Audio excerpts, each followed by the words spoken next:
A three-game weekend set with the Atlanta Braves.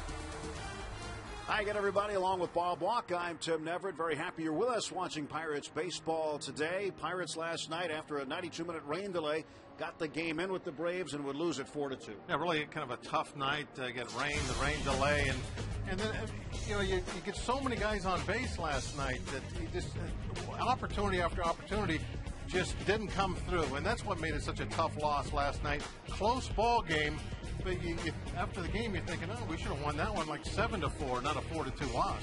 Last night's game wasn't televised, so you had to be here to watch the performance of Lasting's Millage as he put some thrillage into his game. Yeah, he at least was one of the guys last night that really came through, and we've been kind of waiting for him to do something offensive this year as far as doubles, triples, hopefully some home runs. Last night, maybe he'll be the play that, or the game that gets him going. The emotions are running high, too, in the ninth inning in a very close game. McCann strikes out. Ball gets away from Dome at the throw down.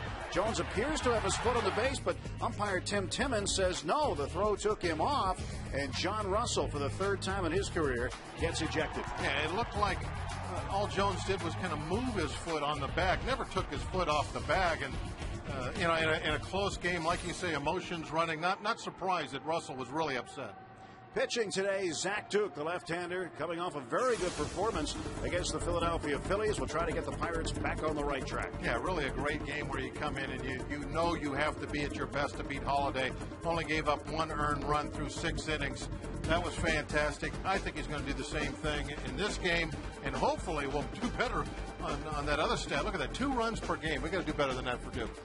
Chris Medlin is the opposition today, a reliever, sometimes starter. Hasn't had a lot of starts, and the Pirates hope to get to him. Yeah, young guy, just 24 years old, going to be making his 3rd start of the season. He has stepped into the void, and he's pitching well for him. Chris Medlin for the Braves, Zach Duke for the Pirates. Pirates wrap up this 3-game set with the Braves and this 5-game homestand. Pierogies for everyone today, and they're on the move. And so are we. The lineups and first pitch coming up.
A click. And by your Toyota dealer, where quality, dependability, and good MPG all come standard. Toyota, moving forward. Looks like a Chamber of Commerce Sunday afternoon at PNC Park on the North Shore, downtown Pittsburgh. The Atlanta Braves and the Pittsburgh Pirates, Game 3 of this 3-game weekend set. Zach Duke facing the Atlanta Braves today, and Bobby Cox sends his lineup out this way, and it is brought to you by Toyota, moving forward.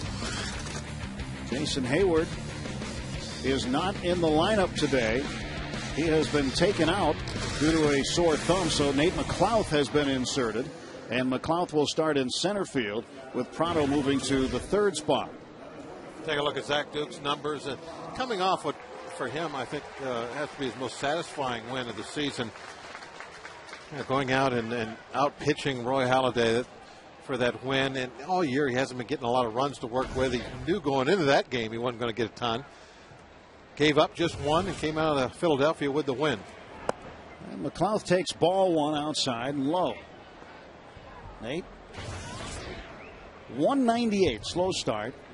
0 for the series so far. And he has been primarily hitting in the 8th spot. He crushes this one deep to right, but foul.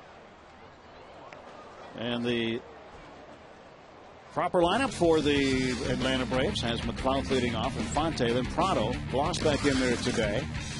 See Prado 6 for 12 against Zach Duke. Escobar, Cabrera, Ross catching the day game after the night game.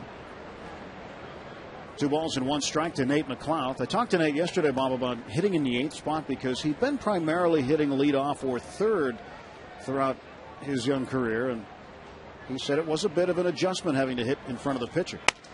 Broken bat roller foul. Well, there's pros and cons for that as far as the actual art of hitting and getting pitches. There are certain times where you're going to get some real good pitches to hit because you're possibly the third out of the inning, and the pitcher out on the mound wants the opposing pitcher to lead off next inning. So if he falls behind you, he's going to go right at you. He doesn't want to walk you and have to lose that pitcher as far as him leading off next inning. Other side of the coin, if there's runners in scoring position, you're probably not going to get much to hit. Zach Duke climbs the ladder, and he throws out McLouth, one away. Nice play by Duke. Didn't panic and jump right away either. He waited, set his feet, and timed this jump perfectly. All driven right off the plate. And Zach waited, got up to the top, and if he doesn't make that play, if he goes too early, that ball lands back on the back of the mound, I don't think they're going to get Nate McLouth out at first base.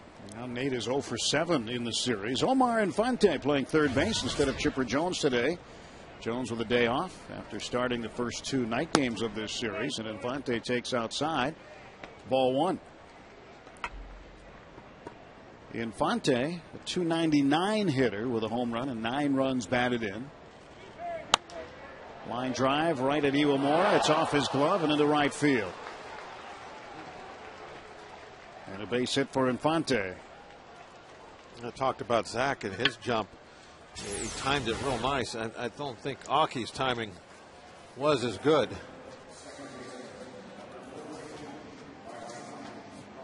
Doesn't get off that left foot doesn't come up off the ground very high. A little bit higher than I thought.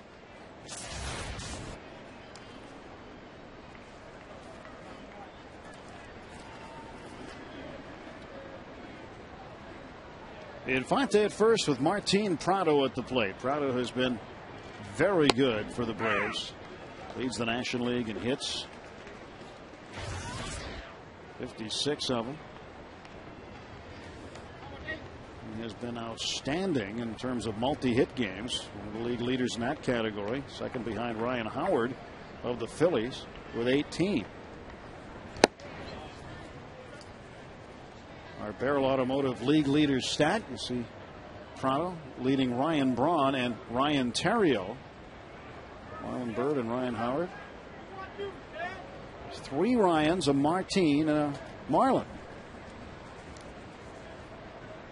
And a McCutcheon not too far back. Ground ball to second. Aki to Cedeno for 1. Back to first. That's a double play. No runs ahead, and that is it in the top of the first inning. Pirates coming to bat.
leading off. Bobby Crosby playing third base again and batting second. Steve Pearce in the lineup. And last week's Millage, a 7-game hitting streak. Had 3 hits in the game last night, going 3 out of 5. Dolmet batting in the 7th spot. Look at those numbers there. Almost all of that is out of the bullpen numbers. Just a couple of starts. And the last one, not too bad, quote unquote, quality start. But he was a starter quite a bit in the minor leagues, so this is not totally new to him. Although been primarily used out of the bullpen in his short career, this is his 2nd season. Today's the day Aki Iwamura hopes to break out of his offensive funk as he takes a ball, 1 ball and 1 strike. Numbers have been documented on Iwamura. Had the hamstring issue, got back in there starting last night, takes ball 2.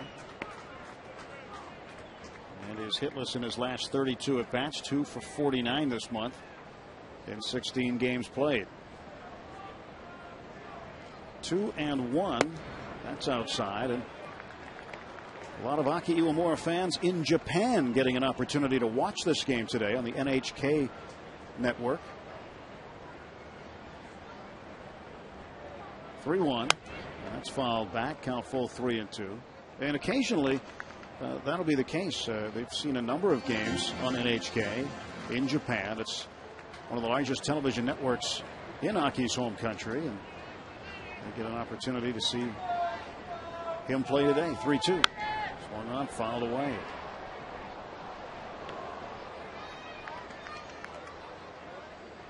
The Braves have Takashi Saito and Kenshin Kawakami, who also were very good players in Japan.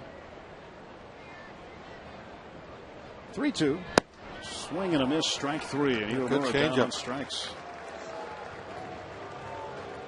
Let's take a look at the defense for the Atlanta Braves. Brent Clevin makes his first start this year. Omar Infante is there at third today. Troy Gloss back in there at first base. And David Ross, the veteran, behind the plate. I heard that Medlin has a real nice changeup, and he put it on display there. First hitter of the game, he faced 3-2. Straight change. That was the strike 3 pitch. Crosby, that one is back toward the middle. Knocked down by Prado, and a base hit for Bobby Crosby.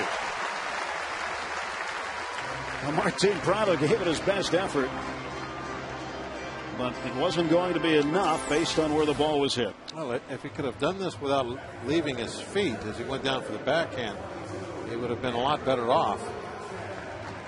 And once he went into that slide, then it was pretty much all over with. The 3 hopper well off the mark. Crosby is aboard for Andrew McCutchen. McCutchen a little slow in this series in terms of offense. He's had some hits, but hasn't bunched a few together. And this one is ripped down to third. To second for 1, back to first. And a rare occasion when Andrew McCutchen hits into a double play. That one around the horn, ending the inning.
What's our maybe not so good word today? Well, it comes from John Russell. He says, for us to be successful, some guys have got to step up and start getting those hits for us. Somebody's got to step up. We can't continue to play good teams and get opportunities to score and not get those hits. John Russell fired up last night. He was ejected in the 9th inning. And I'm sure is not happy with the fact that his team left 14 runners on base. Well, it's very frustrating when you have a game like that. And I was talking to Paul before the game, and it really, I think, sticks out when we have a game like that because of the way our offense has scuffled, leading up to this part of the season. We haven't hit a lot of home runs. We haven't really been out there outscoring a lot of people. And so you do get a game against a good pitcher where you get all those opportunities and you do nothing with them, and it's even more frustrating than it normally would be. Quickly 0-2 on Troy Gloss, and time is called. Now, why did he call time then? Because he wanted to see the double play bump. Okay, give us some time for this. Had to be hit that hard to turn 2 on McCutcheon. Yeah, he did hit it real hard down to Infante. 0-2. Up and in on Troy Gloss.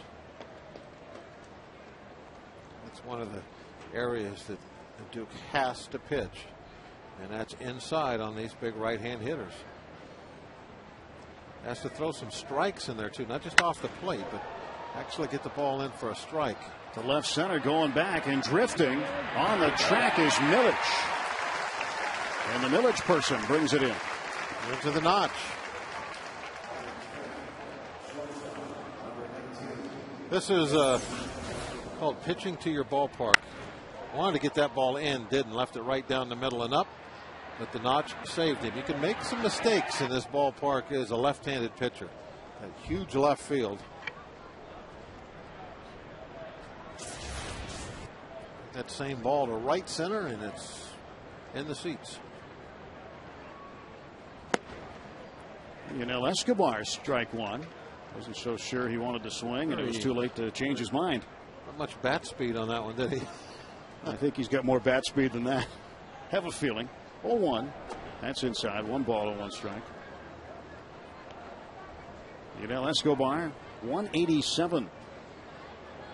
Moves up in the order today, hitting 5th behind Troy Gloss. 1-1.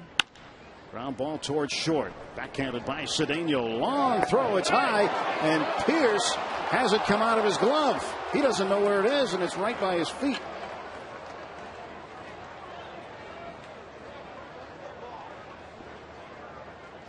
Well, that was an out waiting to happen, and it didn't. Yep, that should be a routine play. Daniel's going to pick up the air on it.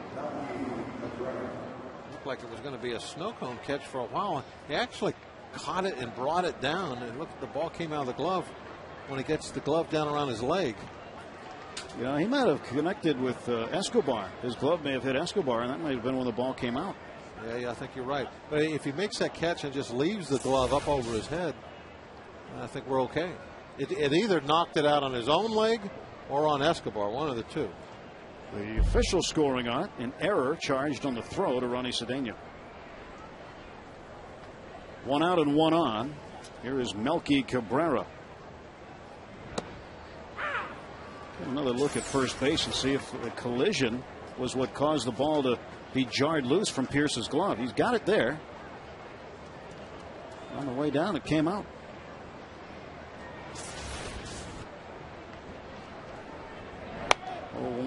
The runner on the move, fouled off. Hit and run. Cabrera had a home run last night. He led off the 2nd inning, hitting one off Charlie Morton. There were 2 leadoff home runs in the game last night. Solo shots, obviously, with Cabrera getting 1, his first of the season. And Eric Hinsky, who was playing first last night, hit his 3rd. Got that one to start the 3rd inning. 0-2 pitch. Broken bat. Looper to right. Bat died a winner. Escobar goes over to 3rd. Look at the sound that made, like balsa wood or something. Really, like it sounds hollow. Listen. Didn't leave him with much of the bat. Hear that? That was a weird sound.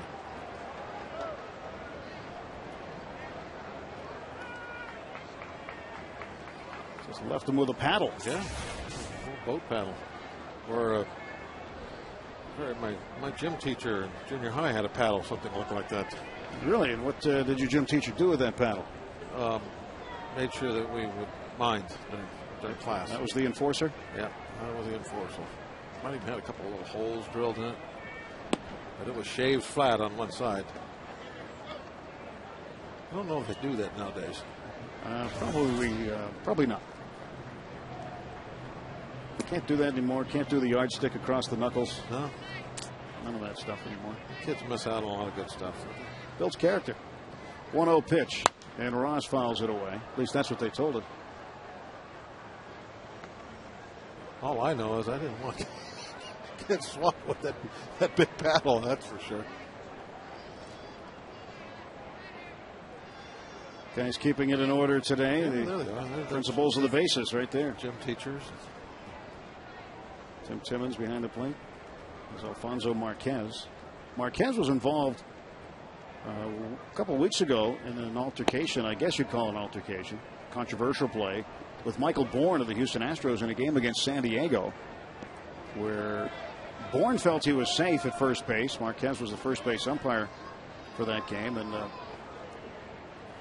Bourne's reaction when called out was a bit heated, and he unintentionally bumped Marquez. So Bourne today sitting out a one-game suspension against Tampa Bay. Swing and a miss, strike two. Can't touch the umpires. And if it's accidental, well, you were probably too close to him to begin with. So it's not ever actually accidental. So there's no reason to be in bumping range. You can argue from a good step and a half, 2 steps back. I think he can hear you from there. John Russell argued from close range last night out at first base, and Tim Timmons threw him out of the ballgame. Remember Earl Weaver used to turn the hat around? Yeah. Bill of the hat. Yeah. I guess he had to pay some fines or something from getting him with the bill of the hat, so he'd spin it around when he'd go out. Runners on the corners. 2-ball, 2-strike pitch to Ross. Base hit to right, and Atlanta's got the lead. Escobar walks in. It's 1-0 Atlanta. RBI single for Ross, his 6th run batted in. Second consecutive hit off of Zach Duke, and that's where the throwing error comes back to burn Zach. Yep. Not a bad pitch. That was down and away. A little above the knees, outside corner, and Ross just kind of goes with it. Just a little poke shot into right, knowing that's all he needed to do to get an RBI is just lift the ball into the air, stay out of a double play. Here is Brent Cleveland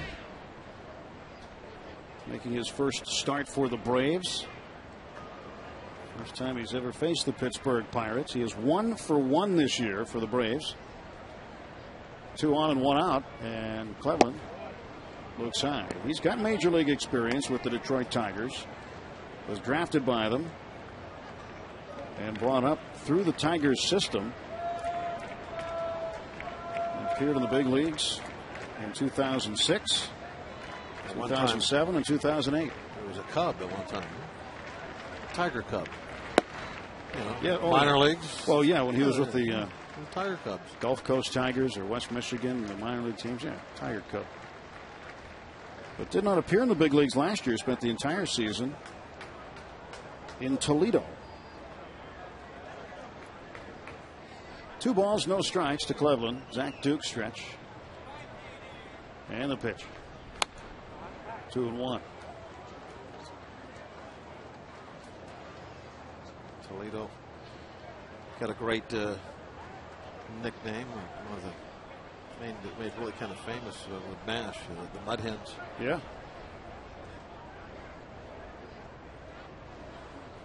2 balls, 1 strike.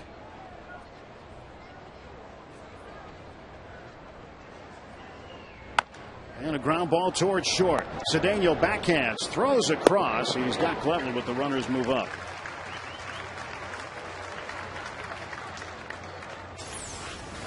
Take a look at this replay.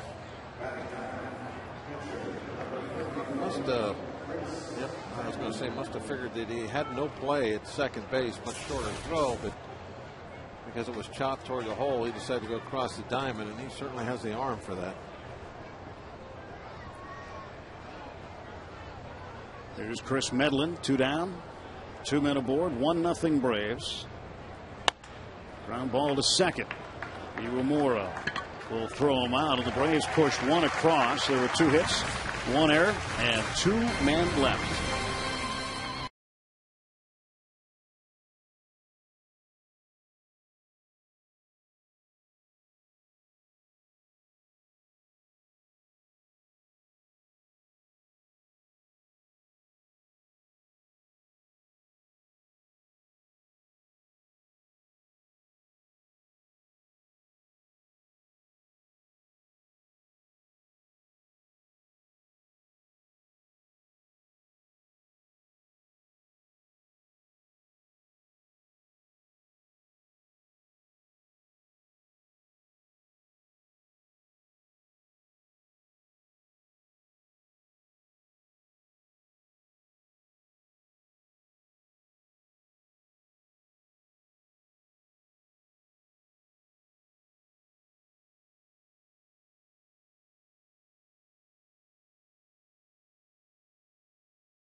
Day, reportedly of a massive heart attack at the age of just 37. Reports indicate that he died at his home in California early this morning. He had no known health problems. Came out of the blue. Lima, a native of the Dominican Republic, pitched in the big leagues for 13 seasons, retiring after the 2006 season. He was with Detroit and Houston, the Mets, Dodgers, and Royals, and Jose Lima gone way too soon. A very colorful player, really, loved by his teammates. He was known as a competitor. He, I think, maxed out his abilities in his career. He never was a guy who would just, super, knock your eyes out stuff, but he'd take the ball all the time and most of the time get the job done. Garrett Jones hits it well to left, but the ballpark will hold it. I think we saw him. Hauls it in for the out. He was at the ball game, one of the ball games when we were out in L.A. He was sitting in the stands. We even got a shot of him one night, I remember. Yeah, that's correct. 1999, he went 21-10. Yeah, I remember seeing him at Dodger Stadium on a trip out there not very long ago. Steve Pearce takes a strike, 0-1. No score here for the Pirates, 1 for the Braves. A couple of guys playing against each other today had played with Jose Lima. Guys who are members of that great Houston Astros bullpen of the late 90s. Octavio Dotel for the Pirates and Billy Wagner for the Braves. Wagner picked up the save last night. It just shows you again, if you need a reminder how precious every day is, even when you're one of the athletes out on the field. 1-2 pitch to Pearce. 37, not that old. There's guys out there that are 37 today or older. Think of Jamie Moyer, who's pitching at 47. 2-2 to Pearce. Pearce batting .280. Still looking for his first home run of 2010. Did not start the last 2 games. But he did start 2 games prior to that, back-to-back. 2-2. And Pierce looks at it low, and the count full from Chris Medlin.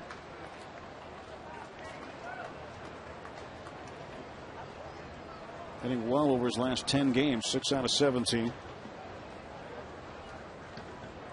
And Medlin, 3-2.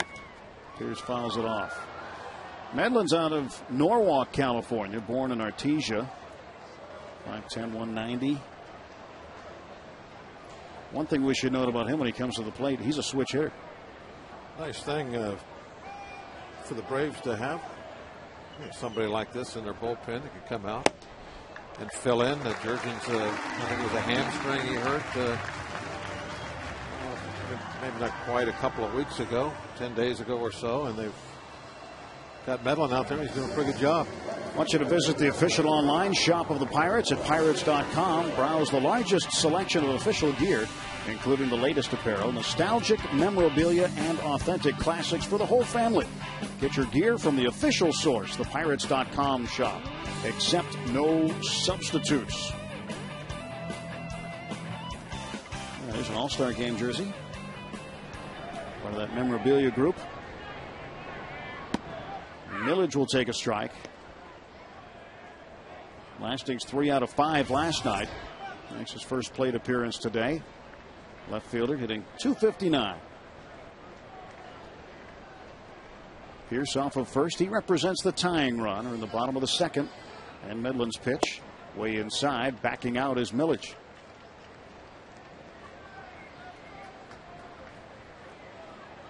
Well, every so often a sign in left field appears, the Millage people. That's why last inning I referred to him as the Millage person. Singular.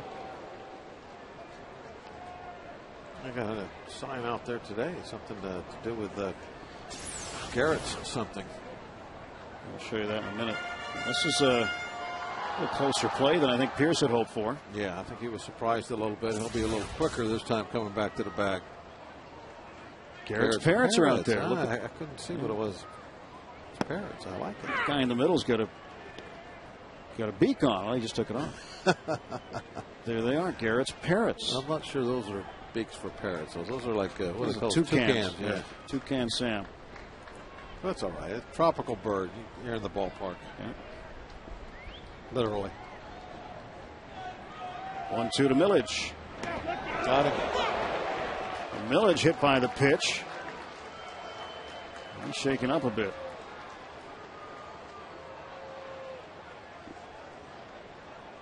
Medlin hits him. Out comes Brad Henderson, the athletic trainer, to take a look at Lastings.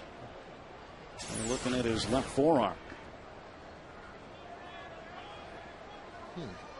Get it on the bicep. I don't know. I thought maybe he hit his elbow, but he's got one of those elbow pads on it. I think it got him. You think it got up in the bicep? It looked like it got him above the elbow pad, unless my eyes that's are where, that's me. where they're messing with his upper arm there. I'm on the meaty part. Yep. So he goes down to first. Another look.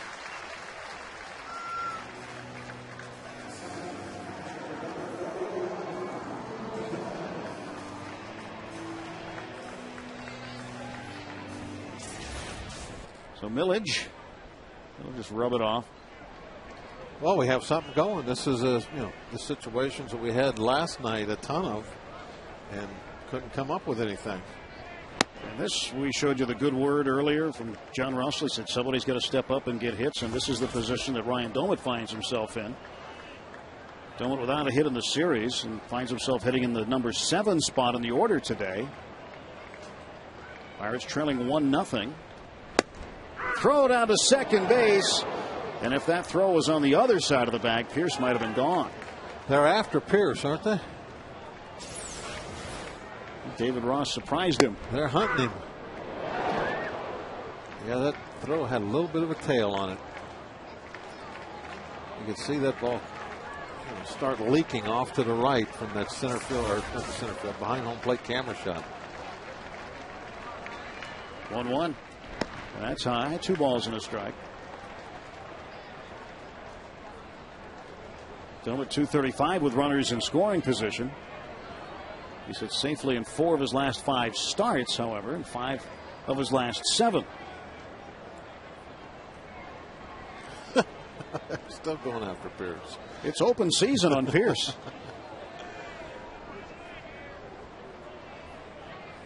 Doesn't Midland have to wear a tag on his hat? I think Pierce likes that, though. He likes the attention. 2-1. Only lets that one go. 3 balls and a strike. Ryan had a 10-game hitting streak from the 21st of April to the 30th. Ended up getting 16 hits during that stretch at 471. Was in the driver's seat now with this 3-1 count. Now's the time for that big hit. Pops it up. This one will make the seats. Talking about big hits. The last big hit, meaning a big fly for Brian Doman, came on the 28th of April at Milwaukee. And on back-to-back days, on the 27th and 28th, hit him in the 9th inning off of Trevor Hoffman. On the 27th, it was for a grand slam. On the 28th, it was a pinch hit solo home run. 3-2. Popped him up. Shallow right. Out is Prado. And he makes the catch. I don't know if Melky Cabrera saw it. Yeah, they gave it an infield fly. Once Prado got out there, the umpires all put their hands up. But Doman, yeah, he's got 3 home runs on the year, and 2 of them, those back-to-back ones we were just talking about. But it's not just Ryan Doman for sure. You look up and down through the lineup, and not hitting very many balls over the fence, especially here in our own ballpark. There's 9 home runs here this year. Ronnie Cedeno looking for a hit. Fouls one away.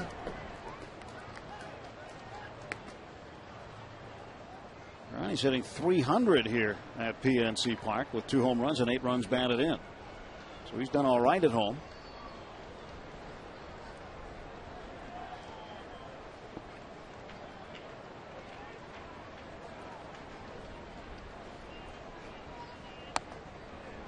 One and 1 to Ronnie Cedeno. He's been able to get on base a lot. 13 straight games he's been aboard. 17 of his last 18 this month.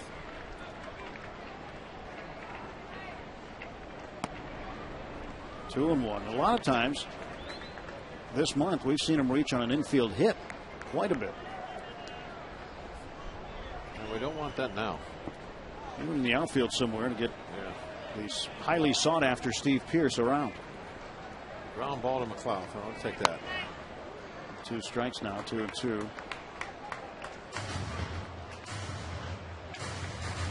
Get a ground ball in the big grass.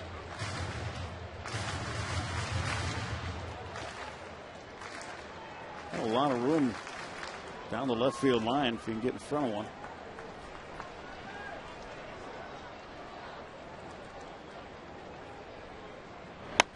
Two fouled away again. Medlin working this inning. He's yet to give up a run, however. He's thrown 25 pitches. Yeah, normally you would at least look to that as something good if you don't get any runs out of the inning, thinking, well, at least we made the starter have to work, get his pitch count up. But after what happened last night, I don't think you can be happy with that. You got to get at least 1 run out of the situation that you had.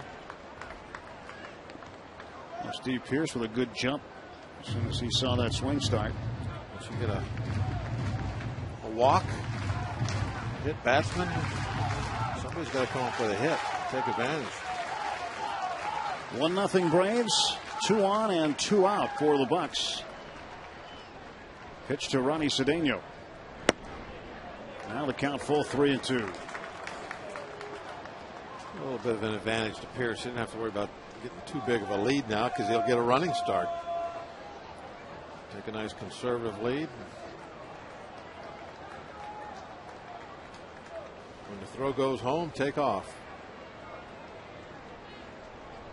Payoff pitch will wait as Midland. They're still hunting him. Yeah, he thought Pierce was going to take off. He wanted to catch it. Can't take off till you see that ball delivered and then run. You don't get that much of a head start, but you get a head start.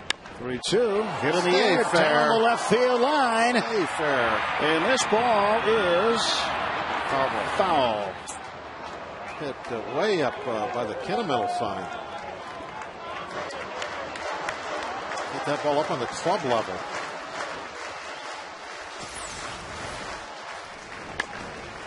There's too much hook on it. Yep. That ball hit the club level, right up there by that yellow sign. Wham! That was a bomb. 3-2 pitch again. Fouled off. So Cedeno working Medlin tough here. He had a lot of these kind of at-bats early in the year. Remember where they would foul off so many pitches, and then he'd end up getting that hit. She brought her glove, got a souvenir. That's why you bring the glove. That's right on the foul line in left field. 3 balls, 2 strikes. Reynolds will take off. And there he goes. Fouled back again. So Cedeno has now worked 10 pitches off of Medlin. That's what it looks like behind the left field foul pole.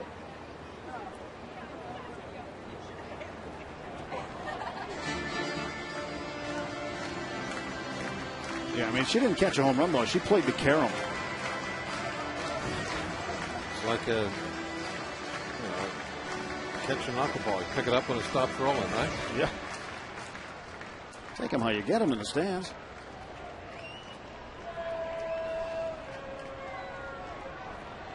Payoff pitch once again from Chris Medlin to Ronnie Cedeno. Remember that? I think it was the first homestand we had where Cedeno had the walk-off single. It was a similar type deal. Just fouled off a ton of pitches. In a full count, right? Maybe not as many as he's fouled off now, but fouled off like 4 or 5. It was against the Dodgers. And they had that line drive out in the left center. 32nd pitch of the inning for Medlin. And Cedeno down to third. Backhanded by Infante. Throw is dug out by Gloss, and the Pirates strand 2. We are through 2 full innings at PNC Park. 1-0 Atlanta.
Fans will be waving at the camera. Yeah. How do they know that the camera's even on them or on? I don't get it. Well, it's a very intricate process. The camera guy waves at him and says, "Hey, wave." So that's how they get those shots. Yeah, it's they've got to go through a screening process, pick out the right fans who they know are going to be able to respond correctly. And he's more interested in the toy than he would be in waving at a camera. Behind the scenes shots. Yeah, now that's big time behind the scenes TV stuff. TV. Oh, they're waving. Yeah. Oh, wait a minute. He's probably more advanced than we thought. Nate McLouth. This one is going to fall in between Iwamura and Jones, and McLouth has his first hit of the series. And Nate's hit a couple of balls pretty hard in the series, but hadn't got anything. This one just jammed him up, and there was his first hit. He's been slumping, and he'll be the first one to acknowledge that. Chatted with him for quite a while yesterday. I said, well, you know, you're going to have a slump at some point. But I asked him, if you have a slump at the beginning of the season, how much more is it magnified? Yeah, but you don't want it for a month and a half either. I mean, we're not really even at the beginning of the season anymore. Memorial Day's coming up on us, and he better start swinging the bat. Hitting the leadoff spot today. That was due to a late lineup change. Jason Hayward taken out of the lineup late. Hayward with a sore left thumb. He was scheduled to start in right field, the outstanding 20-year-old rookie. And Melky Cabrera was going to start in center, so Bobby Cox moves McLeod to center and Cabrera to right, and Hayward gets the day off. That is our AGH Sports Medicine injury update. Allegheny General Hospital Sports Medicine, official medical provider of the Pittsburgh Pirates. I'm sure he could pinch hit if it comes to that. That's something that you'd have to think about a lot in this game. There's a lot of offense left over on that Brave bench right now. If they need to go in that direction with Chipper Jones and Hayward and Hensky and McCann all sitting over there. Pretty well-stocked bench today. Yeah, it's a little different than most benches you would see when you start thinking pinch hitter. Strike is called to Omar Infante. Well, Hayward originally hurt that thumb on the 14th of May against Arizona when he was sliding into third base trying to steal the bag. And it's been bothering him since. 1-1 to Infante. McLeod at first. Fouled away. So Jason Hayward jams his left thumb. And then left hand first. Mark Reynolds tags him out. Must not have felt too bad because after he slid, then right there, slams it into the ground. Certainly didn't help. Yeah, I'm wondering at what point did he actually hurt his hand, because I was watching on the slide. It looked like the thumb was up on top of the bag. Well, I'm sure after he pounded the ground, that's probably when he realized, you know what, I might have just hurt my thumb. Because on the slide, didn't it look like it was fine up on top of the bag? It didn't look like it got jammed into the bag. He's got it all wrapped up pretty well. Could have been on the reaction. That's where a lot of injuries happen. On the reaction, sometimes in the tunnel. There'll be some inanimate object that takes the wrath. Watch his thumb now. See, it's up high over on top of the bag. Kind of dragged it across the top. Bam, right there. Now we're watching his thumb. Do you think he was safe or out? I don't know. I was watching his thumb. I was watching his thumb too. That was pretty close. 1-2 pitch from Duke to Infante to left center field, and in comes Millage and McCutchen. They nearly collide. Boy, Millage having a tough day. He's already been hit by a pitch. His left arm a bit sore, and almost a lot more than his arm would have been sore if they had collided. If McCutchen thinks he can catch that ball, he's got to just be screaming at the top of his lungs, I got it, I got it, I got it, and then Millage will then get out of his way, or he's supposed to anyway. That's the way it's supposed to work. And that avoids those situations. You have the center fielder as the big trump card. He's the ace of trump. When he says, I got it, you get out of his way, even if you think you're camped underneath it. And then there's never a collision. Sometimes we refer to left center when those two are out there as the dread zone. That might have been the zone of dread had one of them been banged up.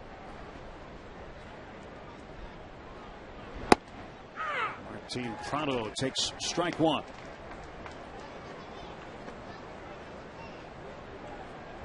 Jason Hayward in the dugout, trying to hide that thumb. It's all wrapped up. They have an off day tomorrow too, don't they? So they do. They're going to Florida. They'll get a couple of days rest on that thumb. And that's a big series for them as well. Florida playing the Chicago White Sox in interleague play. White Sox getting the better of them. And with Atlanta's 5-game win streak, it's the longest active winning streak in the majors right now. Braves have won 10 of their last 12 games. They have overtaken Florida for second place in the East. And now going down there and playing them head-to-head, depending on how things go, if they win more than they lose, they'll pick up more ground. Well, we've kind of caught the Braves at a tough time. They started off very poorly and have now definitely picked up the pace. They're playing as well as anybody in the National League East. We got to go down to Atlanta in a few days, play them in their own ballpark. Maybe Florida will cool them off a little. Tim Hudson, he came into the ballpark late. Passed by him on the way in. And well, that must mean you were late then. No, I was here. I forgot something in my car. I had to go all the way down to the garage to get it. Oh, okay. I had other errands to take care of. Pitch on the way. Prado to second for one. And good play by Iwamura as Prado hit it right to the second base bag. And McLeod is forced out. That's the second double play in 3 innings for the Pirates.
Facing Chris Medlin. It'll be Duke in the top of the order.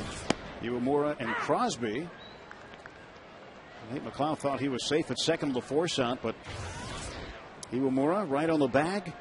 Made a good catch. Timed it well on the chopper over the head of Duke. And the Pirates end up getting their second double play of the day. The only possible place that ball could have been hit and get two. Right at the bag. Duke down on strikes, one away. Good changeup. There's the replay again. You'll see it clearly, I think. Duke did not want to catch that. There it is. You're out. Here you can really see it here, Tim. Check. See how the ball is in the glove, foot on the back, no question. He was out easy. What do you think? That's the A shot right there. Yeah, that's it. Iwamura trying to bunt his way on.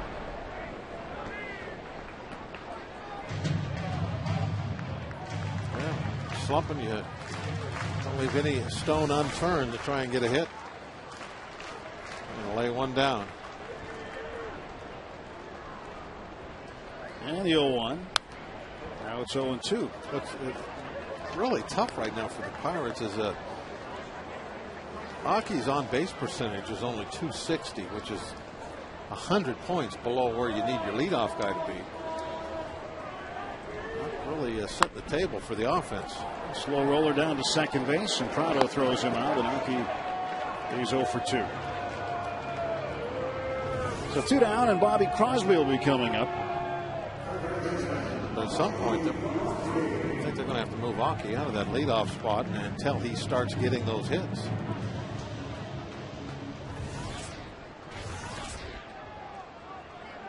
Crosby had a leg single in the first inning. He's got the lone Pirate hit today. Looking for another. You always hear the term, bunch hits. You got to get hits together. And the Pirates have been getting single, haven't had back-to-back extra base hits together all that much. Although last night in the 5th inning, Ryan Church, one of his 3 hits, was a double, followed up by a Lastings Millage triple on a 2-strike count. The Pirates just need to take advantage of the size of the outfield and hopefully get some more extra base hits. Get some runs across. Crosby trying for a bunt with 2 outs. I am definitely not a fan of that. 1-2 pitch. Toward the middle. Slow roller. And Escobar, strong arm, throws out Bobby Crosby. Pirates gone in order in the 3rd. To the 4th we go.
Rethink possible. And by Day Automotive, we're going to make your day.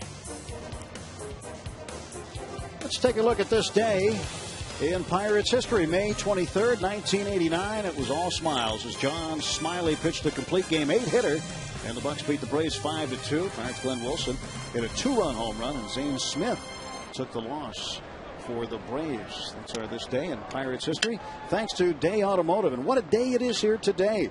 And the weather forecast for the week, it's going to be in the low 80s all week. It's going to be beautiful.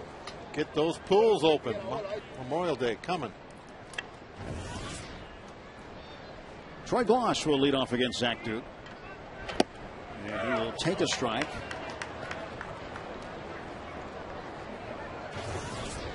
Gloss today flied out deep to left center. Into the north side notch. That's where Lastings Millage went to track it down.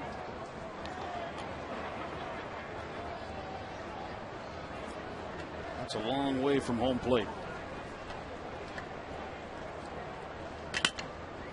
This ballpark will frustrate some right-hand hitters. Goes to the notch again. Going back is Millage. He's got it again. One away. Gloss has hit the ball well twice and has nothing to show for it. Get me out of this place. I'll go to Florida. Of course, Florida's got a pretty deep notch themselves. They do. It's an odd configuration. There you can see the frustration. Troy. Ross spent a lot of years with the Angels, was on their World Championship team in 2002. Shortstop Yunel Escobar takes a strike. Escobar out of Havana, Cuba. When this ballpark was built, we first looked at the dimensions. When we walked in here, it's made for a left-handed pitcher. You get that big left field to make up for some of your mistakes. For the most part, you know, I still believe that remains true.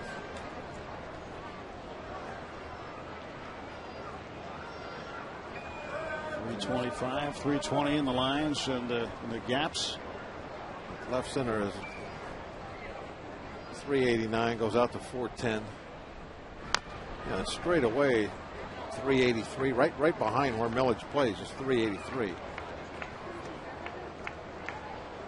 Now most straightaway left fields that you're probably talking 375, probably average. 1-2. 2-2 to Yunel Escobar. He reached on an error by Ronnie Cedeno in the second inning and then ended up coming around as the game's only run. Following Escobar, Cabrera and Ross each dunked singles in there.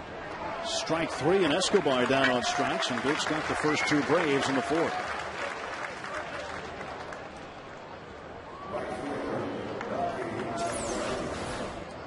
You see it again. Off the plate, little ways. Escobar called himself out, didn't he? Yeah, he started walking back. Oh yeah, he started walking back before the umpire made the call of the swing. Well, he knows the rule. Yeah. He was like, I'm not even waiting, I'm out. Melky Cabrera takes strike one. Anybody in a Braves uniform with the name Cabrera on the back, nobody likes. I said that last night on the radio side just before he went deep. Timing wasn't good then. Yep. Figured lightning can't strike twice. 0-2. Swing and a miss. He struck him out. Good inning for Zach Duke as he fans two Braves.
It is time for our trivia question brought to you by AT&T Mobility. Rethink possible.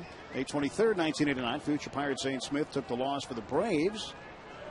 Which other future Pirate started in right field? Now, we showed you this day of Pirate history where John Smiley had a complete game 8-hitter.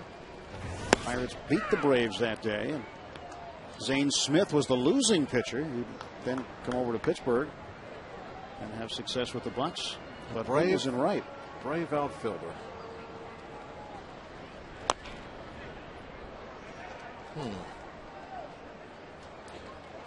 I'm gonna take a guess here, take a shot. Although I'm not sure about the timing. 89 sounds like a little late for this, but I'm gonna go with Terry Harper anyway. We'll see what the answer is. Next half inning. McCutchen behind in the count, 0-2. Medlin's pitch. It's a ball outside, 1-2 the count. McCutchen hit into a double play in the first inning. That's something he doesn't do very often. Nice. One of the hardest guys to double off. He had a very hard two-hopper right at third base, and the ball got to the third baseman, and he was only about a step out of the box.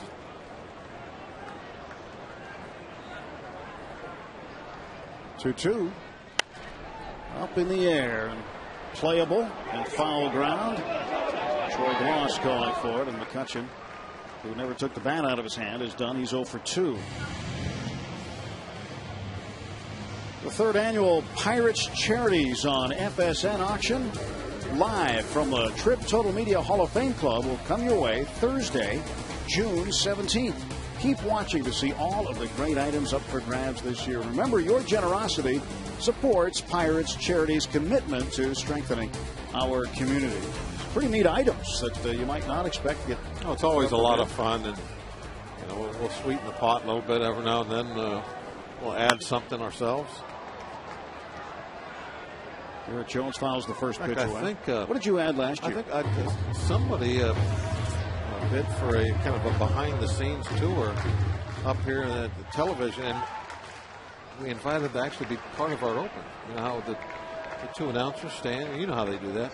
Yeah, we'll do it once in a while. 0-1 pitch. And oh, you mean the opening skit that we did? Yeah, the opening skit. To be in the middle, and you'll have an assignment. You'll be saying, okay, you're going to talk about so and so has had a good week. That's going to be your job. You got to talk about that when we get to it. Infante got a chance, but it goes into the Pirate dugout. Like if you watched our open today, you would say, okay, your job is to talk to Millage. So you'll be standing right here. Really? Yeah. With a smile on your face. Yes. Yeah. Try to smile on television. People like it when you're happy. You'll be standing right here, and you'll have the mic in your hand right there, right between us. That's outstanding artwork. Yeah, pretty good. Did you sign up for that class on the back of the matchbook cover? Shallow left field. Here comes Cleveland, and Jones is out. But we do, those are some of the things that we'll sweeten the pot with, whatever we can think of up here when we want to get the bidding going. That was a nice action shot, by the way. right in the middle of the paragraph. The world's most popular parrot. You might like one of the things we'll give away, a chance to clean the parrot's cage. Very nice. You got to change the newspaper. That is an honor. Steve Pierce takes ball one. The parrot has got a squirt gun going out there. It could be dangerous with that. Some people have a sports fantasy of doing a lot of things on the field. One sports fantasy is running in the pierogi race, and that's one of the things that gets auctioned off. Look at this guy. Think he has any fun?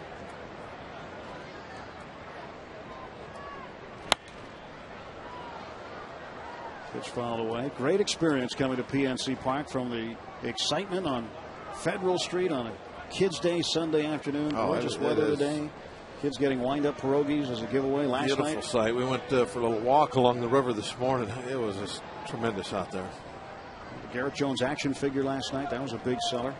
Not a big seller. It was a giveaway, but a big draw.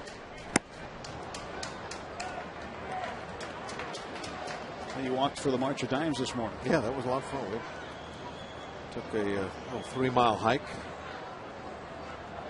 And, they raised a lot of money. $650,000 they raised with the March of Dimes walk this morning. Outstanding.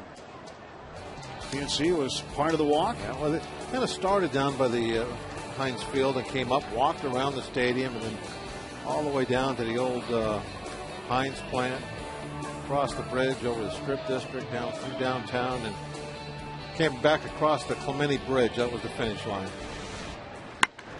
Here's belts one to left field, a base hit. There's about 30, 35 Pirate employees from the front office took part in the walk. They had a nice team. Headed up by Pirates president Frank Coonley, who was involved with the March of Dimes in the walk today. Pirates trailing by a run here in the bottom half of the fourth inning. 2 men out. Pierce, a single at first base. He's reached base twice now, once via the walk, once via the base hit. They're going to be hunting him. Millage hit by a pitch last time up. And now the pitch to him. He swings and hits one high in the air, deep to left field. And that ball is going to be caught by Cleveland. And that ends the Pirate fourth. No runs, 1 hit, and 1 left. And Cleveland, running out of room, makes the grab.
Bob said Terry Harper, but no. John Russell played 6 different positions in 1989. He even pitched a third of an inning. Yeah, there's a bunt by Ross, and Domit doesn't throw him out. A bunt base hit by the catcher Ross to lead off the 5th. You know, surprisingly for a catcher, Ross does that an awful lot. I think that's 2 or 3 times in his career he has dropped down a bunt against us and been successful with it. He really has a talent for that. And this just goes to show you that if you do get it in the right spot, you don't have to be a blazer with foot speed. Doma did everything he could. He still couldn't get him out. I think a lot of people don't respect the fact that he's going to do that, and they'll play deep against the catcher leading off an inning. He's an excellent bunter. Strike is called to Brent Cleveland. Cleveland bounced out to Ronnie Cedeno his first time up.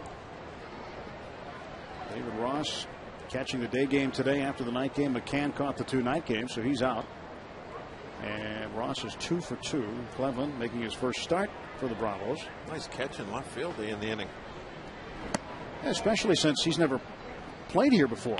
That's a tough catch to make when you're all of a sudden running out of room as fast as he was. He just hung with it. Yeah, once you get to the foul line, there isn't much room. He made a little jump and right into the padding. 1-1 pitch. 2-1.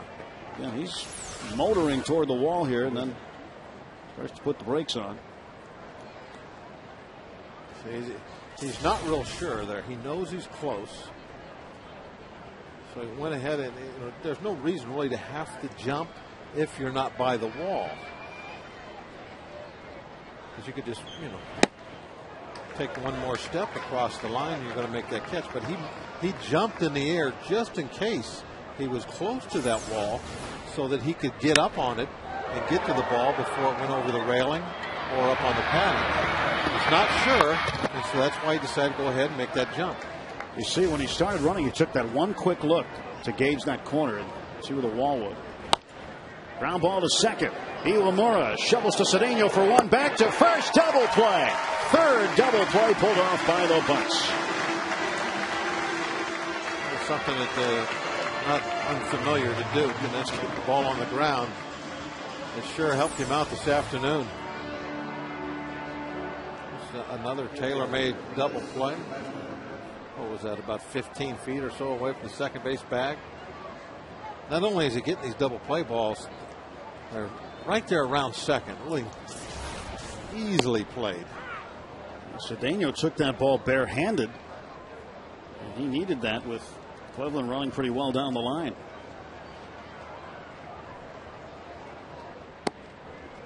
And pitcher Medlin.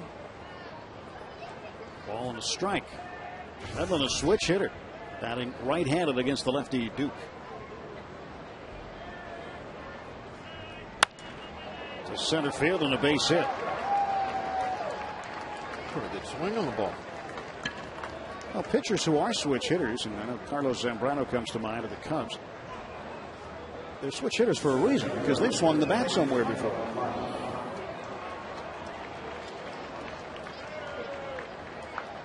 I haven't always. That could be true, but I've seen it the other way too. It's like, why are they bothering being a switch hitter? Because they can't hit from either side. I've seen that too over the years. So then don't bring it it's back like, with you. Why bother? Just stand up there. Well, put their helmet on and walk up. Well, one thing that they're doing too when they switch hit, when you're hitting from the other side, you're putting your moneymaker, your pitching elbow, in harm's way. That's always something that you don't really like to see too much. At least if you're going to do that, throw one of them elbow pads on. But I see pitchers do that. They'll go up and if you're right-hand hitter, hit left-handed, and now that right elbow that you make your living with is hanging right over the inside corner, and we saw how easy it is for it to get hit.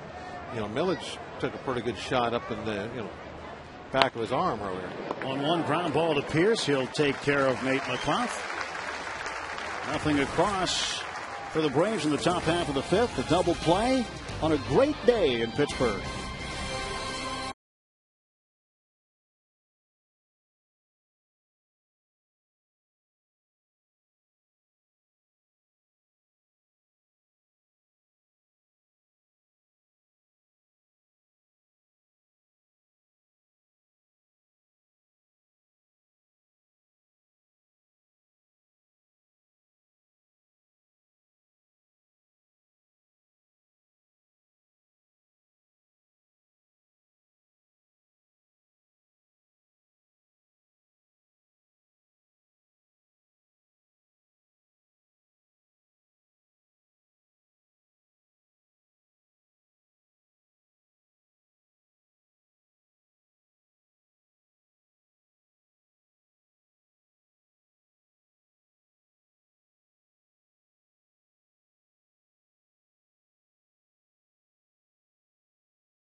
Another nice day at America's most beautiful ballpark. We're in the bottom of the 5th inning. 1-0. Atlanta with the lead. David Ross 2 for 2 with 2 singles. One of them is a bunt single. Pierce 1 for 1. He's been on twice. And the Pirates have turned 3 double plays. Here is Ryan Domit. Medlin delivers low and in. With Bob Walk, Tim Neverett, glad you're with us today, no matter where you are, watching Pirates baseball. Bucks trying to take the 3rd game of this 3-game set. They split with Milwaukee in a 2-game series at the beginning of this homestand.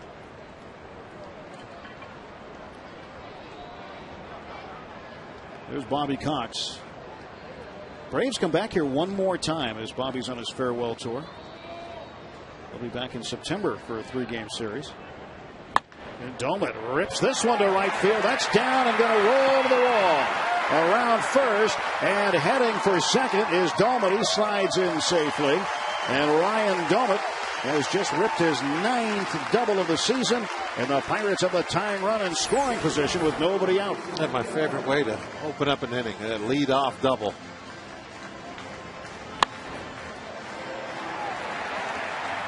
That ball off the wall and hustling. He's in the second base, but this is puts the pitcher in a situation where he almost has to concede that run. He's got a lead, but he doesn't want to get too fancy out there and start nitpicking and walk somebody. Middle infield playing in and over toward the bag. Now, if it's late in a ball game, if this is, say, the 7th, 8th, 9th inning, then it's a little different story. But right now, Medlin can't afford to really think too much about Domit. He wants to get 3 outs. So Daniel thinking about pushing a butt to the first base side, it looked like. Well, he did that last night with Millage at third base and pulled off a successful safety squeeze, scoring Millage. Zach Duke is on deck. 1-1 count to Cedeno. To the left side. Domit has to go back to second base. 1 out. Well, not a very successful out. Now Medlin might start thinking about saving that run because he got the first out and we didn't do anything with it. We didn't move the runner into third base. Now he can start thinking about saving that run. He's got the pitcher up and an out in his pocket. The situation has changed a little bit.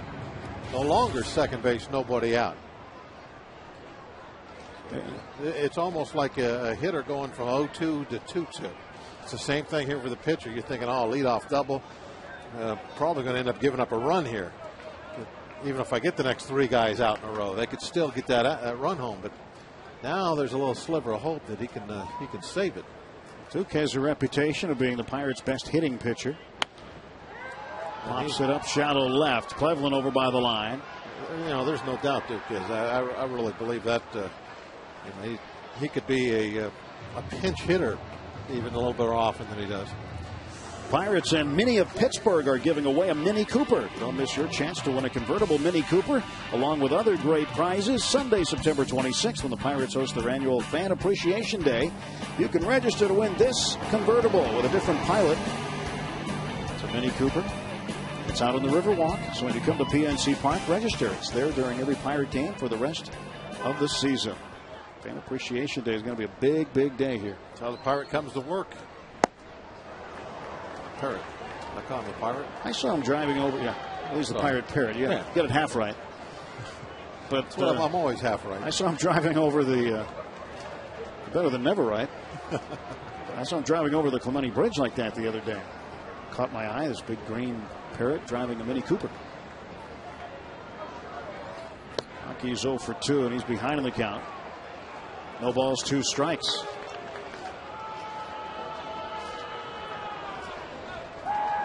Domit, a leadoff double, is at second base. 2 men are out. Uemura facing Chris Medlin. And the 0-2 pitch. 1-2. Pirates showing a lot of faith in Aki Uemura.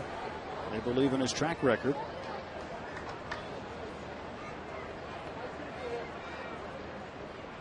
1-2, and Iwamura wants time.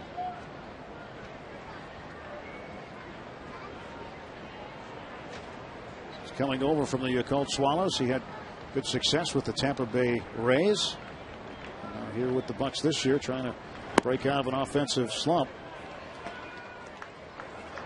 2-2. He's a guy who, for a handful of years, hit better than 30 home runs a year. In fact, 1 year in Japan, he had 44 home runs. This is a situation here. If he comes up with a 2-out RBI, that might be the hit that gets him going. It's, something important. A 2-out RBI, tie the game, base hit, a little confidence now, something to build on. And now he's worked the count all the way full. I believe he's seen 3 change-ups in a row. And he'd like to see something come off his bat and drop in somewhere. That's what he'd really like to see. Somewhere he can help the team right now. Takanori Iwamura.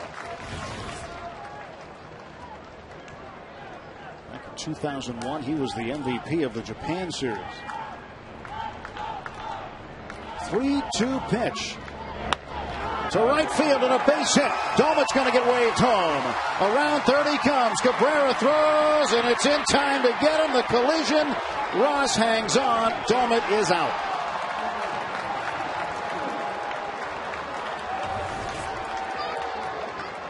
Iwamura got the hit he wanted, but Melky Cabrera came up firing from right field. He throws a strike to Ross, and Domit is out.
He's starting to close.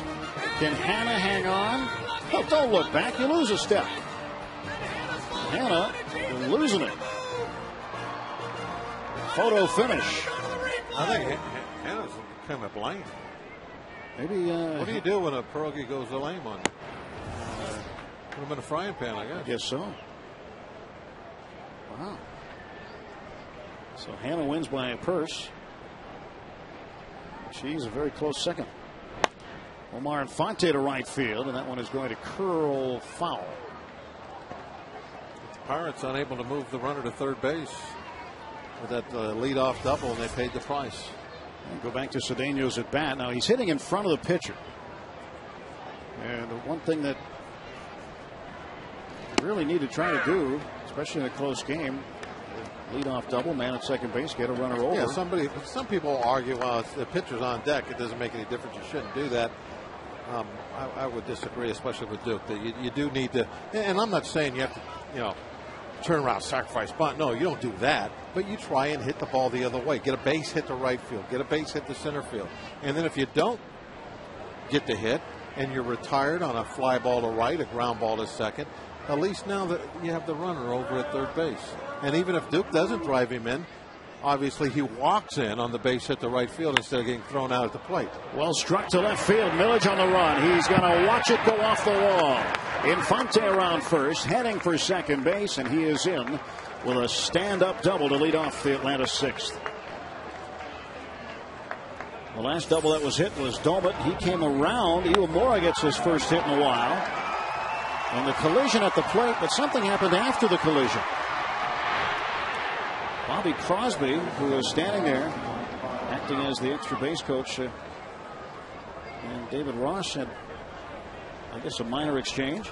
Well, what happened after Ross gets up, he walks over. You can see him holding out the baseball. He's going to hand it to Crosby. You know, and that's kind of like, you know, showing us up a little bit. In my mind, like if a wide receiver catches a touchdown pass, he doesn't turn around and hand the ball to the cornerback.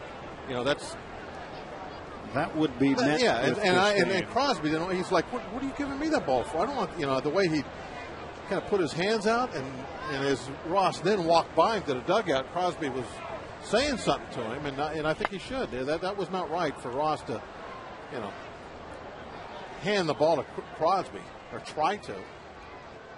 Give it to the umpire or roll the ball out to the center of the diamond like you used to always do, or give it to a kid as you walk into the dugout. Flip it up in the stands to a kid. You don't hand the ball to the other team right after you've just stuck a base runner at the plate. But maybe that's a little emotion that the Pirates need. Maybe they'll get them going. Martin Prado, 1 and 2. He's hit into 2 double plays.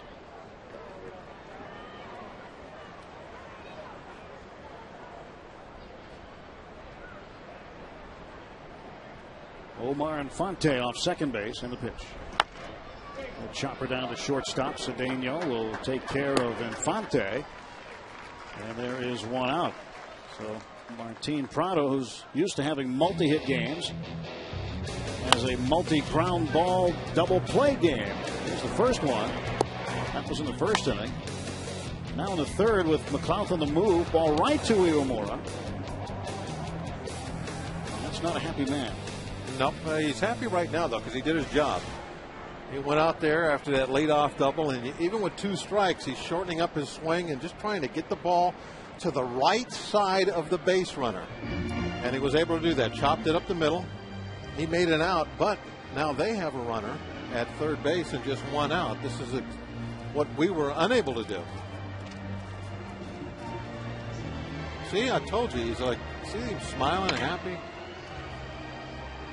Says Melky Cabrera talking to him. And he's not very happy. Well, all that I just said, I just took it back in. Whoa. Why is he so mad? You got the runner over. The bat rack must have done something to him. Oh, he is really mad. Hit 2 cups, 1 for drinking, 1 for throwing. For a gloss, a swing and a miss. See, in the old days, that's how things have changed. You used to have to pour your own water. Now they got them setting up there for you. You don't even have to pour your own water. I think if Ronnie Cedeno moved the runner from second to third, he'd react that way from last inning. Be a tie game. Yeah, be 1-1 right now. Gloss wasn't in the starting lineup last night for the first time in the last 20 games. He did appear as a pinch hitter in the 8th inning.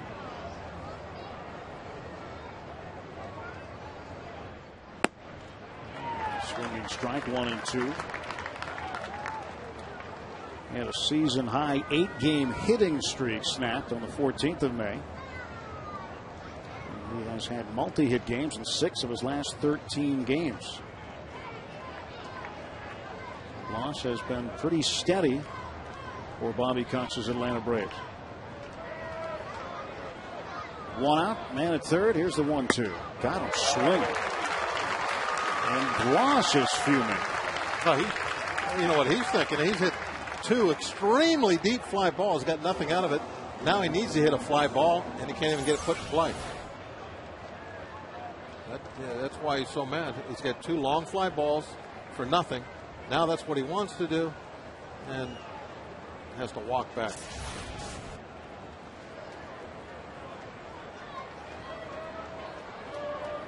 It's a guy you don't want to talk to. No. Swing and a miss by Escobar.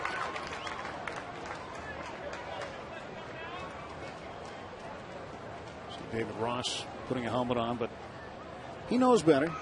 He's been around too. You just leave the guy who struck out alone. Let him get over it.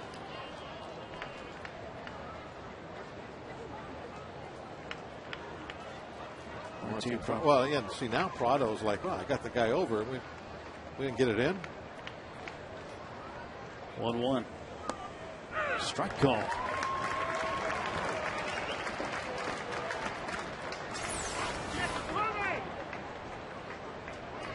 Breaking ball and right the knees.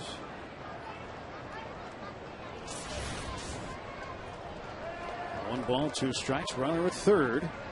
That is Infante. The pitch. That's high. 2-2. Zach Duke would like to frustrate the Braves even more here, stranding Infante. Things kind of swinging back and forth right now. A little momentum went back to Braves' way when they got that out at the plate. But if Duke can get out of this inning after the leadoff double, and actually after having the guy at third and 1 out, now we're all fired up and going to the bat rack. Crosby will be in that dugout too, and he'll be telling people about what Ross tried to do, handing that ball after the collision. Count full, 3-2. And then you're going to be exaggerating a little bit too. You want to flower it up a little. Really try and get people fired up about how you were disrespected. To shortstop, Cedeno from the outfield grass, and Pierce got him. Great control by Steve Pierce to come down with it and make the tag on Escobar on the way by. As the Pirates come up with a defensive gem and end up standing Infante at third base.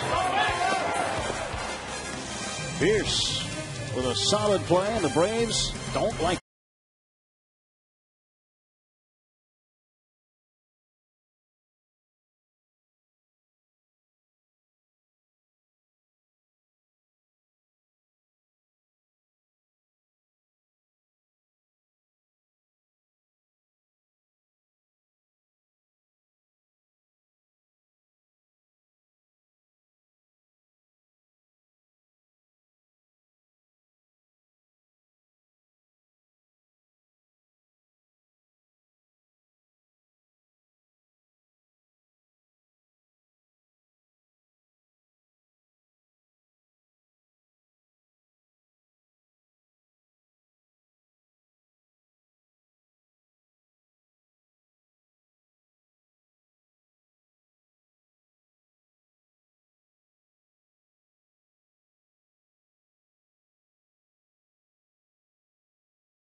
Bobby Crosby starts things off for the Pirates in the bottom of the 6th, trailing 1-0.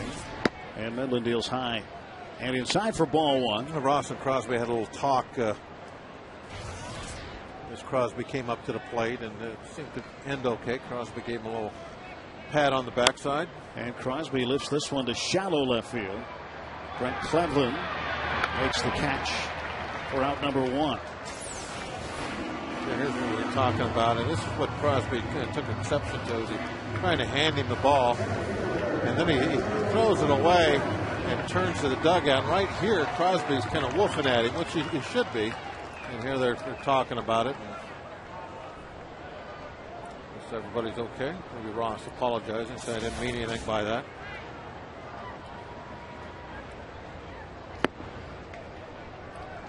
Usually if you apologize, you should extend a gift, like maybe tell them what pitch is coming.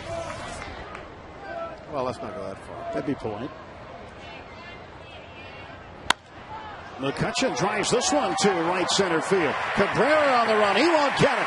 McCutcheon burning around first. He's not stopping at second. Heading for third. The throw, slide, safe. A triple for Andrew McCutcheon. His first of the season. And the Pirates have the tying run 90 feet away. And that was an important triple right there. One out, you've got to go for it. A lot of times with Andrew running the triples or just stand up, doesn't matter. They're not going to throw him out. But here, he's having to push the envelope a little bit. Cabrera gets the ball before it gets to the wall. And they got a shot at him, but he beats it.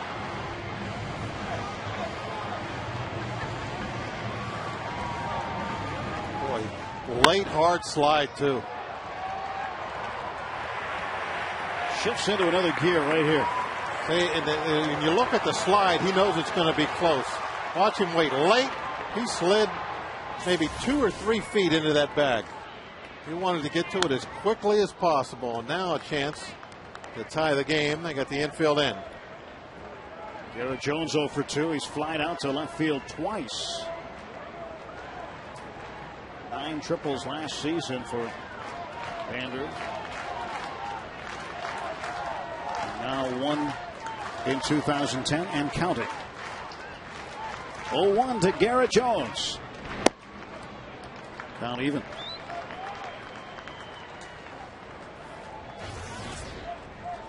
Runners in scoring position. Jones hitting .349. 343 with runners on base. 2-1. They get foam apparatus of all kinds. Fingers and swords. Andrew McCutcheon. He can fly.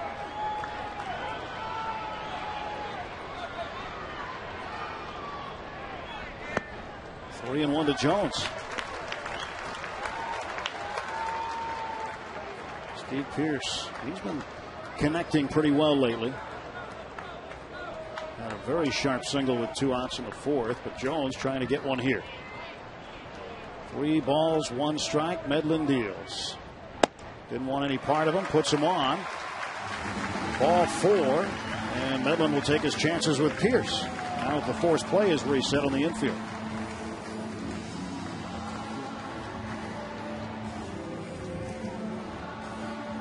In the Coors Light 6th inning. Let's check out today's Coors Light freeze cam. And Nate McLeod bouncing one back to Zach Duke. Uses the mound like a trampoline, goes up and gets it. Look how high he gets. That's today's freeze cam, brought to you by Coors Light, the world's most refreshing beer. He used to make that play all the time, didn't he? And then after the game, go have some of that refreshing stuff. Hot Sunday afternoon. It's cool, crisp, and clean, made from Rocky Mountain spring water. You've got to wait till the mountains turn blue. As long as it's wet, Bob. Doesn't matter if it's cold. Steve Pearce takes inside ball 1. Pirates with a chance here in the 6th, trailing 1-0. Atlanta 1 run on 7 hits. The Pirates no runs on 5 hits. McCutcheon, a 1-out triple. Jones has walked. Pearce on twice today. I think maybe we got the right guy up there right now. See what he can do. 1-0. Up in the air to right field. This will tie the game. Cabrera making the catch. And McCutcheon will score easily. Pearce driving him in. And it's 1-1. Very good at bat, going the other way, so he makes sure he's not going to hit a ground ball. Sometimes you get pull happy there. You'll roll your wrists over and put it on the ground. Had to totally stay away from that. by going to right field, you give yourself a lot better odds of lifting the ball into the air. Nice double. Or excuse me, nice triple. That was what we needed out of that with 1 out. Hastings Millage had a triple last night. I wonder if Jones might try and sneak second base. I think the Braves were wondering that. He's got 2 steals on the year. Hasn't been caught yet. Millage wants time. Buckos on the board. Safe Auto Insurance reminds you that you're safe at home with Safe Auto. Proudly supporting the Obadiah Cole Foundation for prostate cancer screening and awareness. Early detection is the cure. There goes Jones. Millage will take. No throw. Third stolen base for Garrett Jones. And now the go-ahead run is in scoring position. Well, and I said sneak it. Watch this. This wasn't very sneaky. Wait, whoa, whoa. Look at that. He took off. Let's see. 1, 2, 3, 4. That's a jump. That is a jump. 0-1 pitch to Millage. 1-1.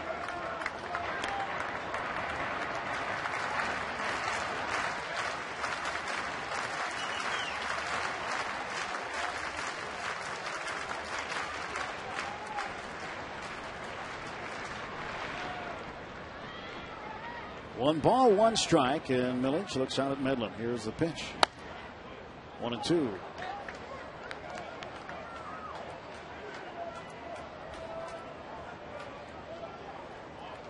Hastings hit by a pitch in the second, and then flied out to left. One thing that's coming into, going to be a factor here is you have Medlin up in the 90s now, pitch count wise. He's going to be close to 100 here soon, and this will be far and away as far as he has gone this season, just being his 3rd start. That was the 95th pitch. We're in a situation where he may be facing his last hitter of the game, no matter what goes on here.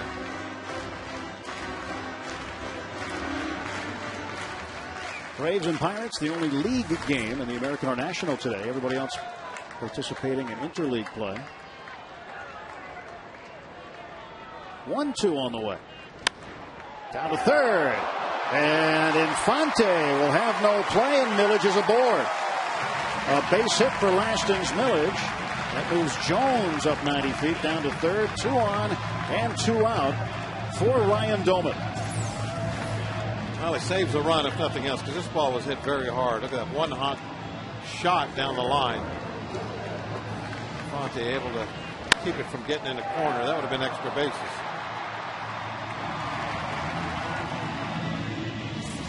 Nobody coming out of the dugout. Ryan Doman with a very sharp double into the right field corner his last time up. Is 1 for 2. Popped out to second in the second inning, an infield fly.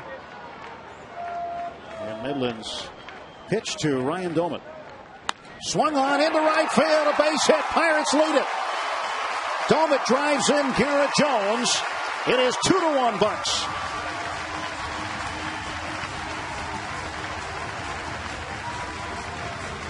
The Pirates this inning just starting to center the ball. Hard hits, hard outs. You can see Medlin is out of gas. They are stroking him pretty good now. And Bobby Cox has seen enough of Medlin for today as Ryan Doman lashes one to right. And Medlin will not face Ronnie Cedeno. Garrett Jones drives in the go-ahead run, and that chases Chris Medlin. And the Garrett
goes into the dugout after 5 2/3.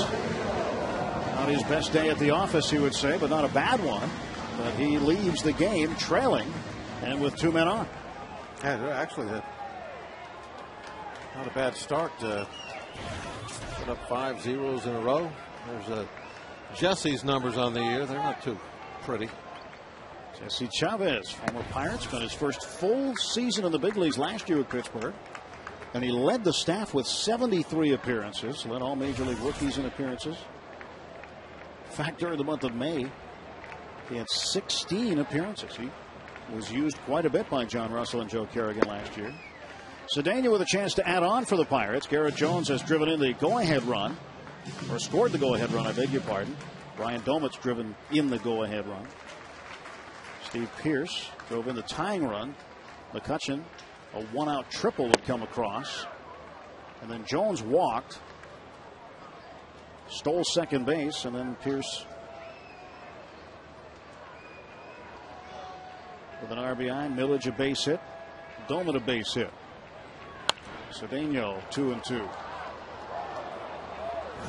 And Brendan Donnelly loosening up since coming off the disabled list. He's thrown 2 scoreless innings.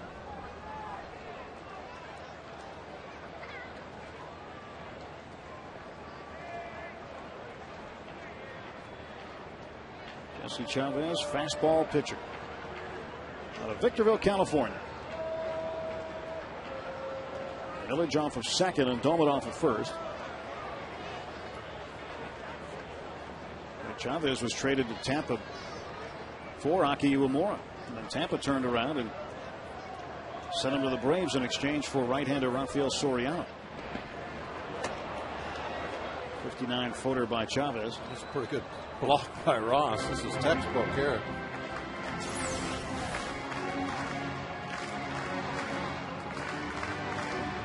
Glove down in the dirt, let the ball come up and take you in the chest protector.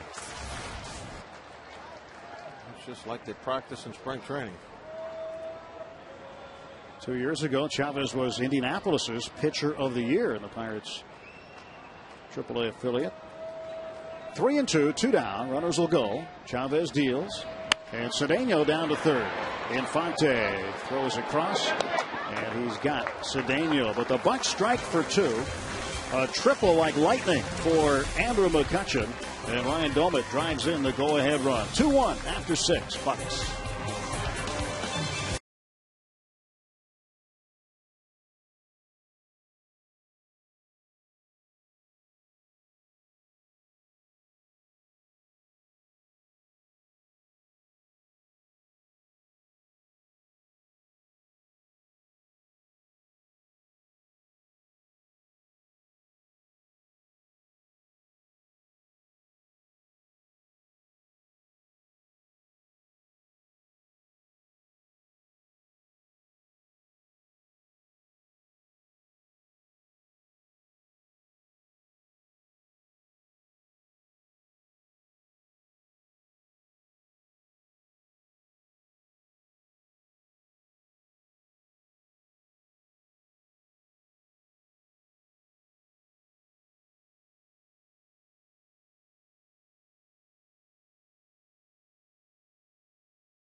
West Coast of Florida, the Bradenton Marauders of the Florida State League, Pirates single A affiliate, high A affiliate. Nathan Adcock today, 6 innings, 1 hit, no runs. He's walked 2, struck out 8. Bradenton leading Clearwater in the bottom of the 9th inning. 2-0 at Bright House Field in Clearwater. Tony Sanchez continues to hit. Our catching prospect, 2 out of 4.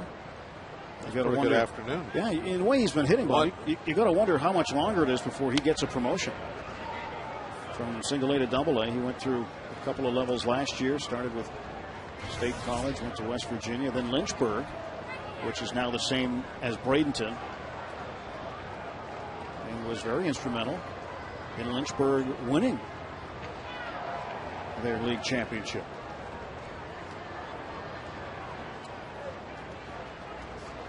No balls, 2 strikes to Melky Cabrera.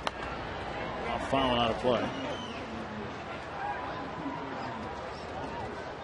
Doing a good job after getting that lead coming out.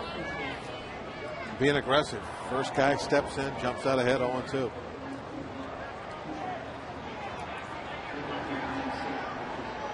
Duke gets his sign. He's ready to go. 0-2. 1-2. So Medlin 5 2/3, 7 hits, 2 earned runs, walked 2, hit a man, struck out 2. That's the line for the Braves starter. Jesse Chavez came in to relieve him. Swing and a miss, and Cabrera down on strikes for the 2nd time today.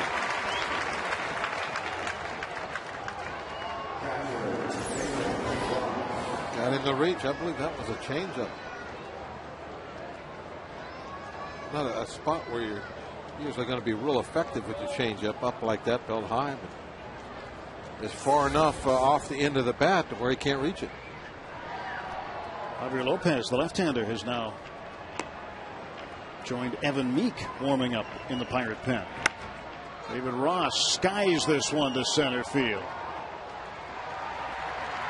Andrew McCutchen had set up the entire campground waiting for that one to come down. 2 away. Our PNC achievement today, Jose Tabata, at those numbers.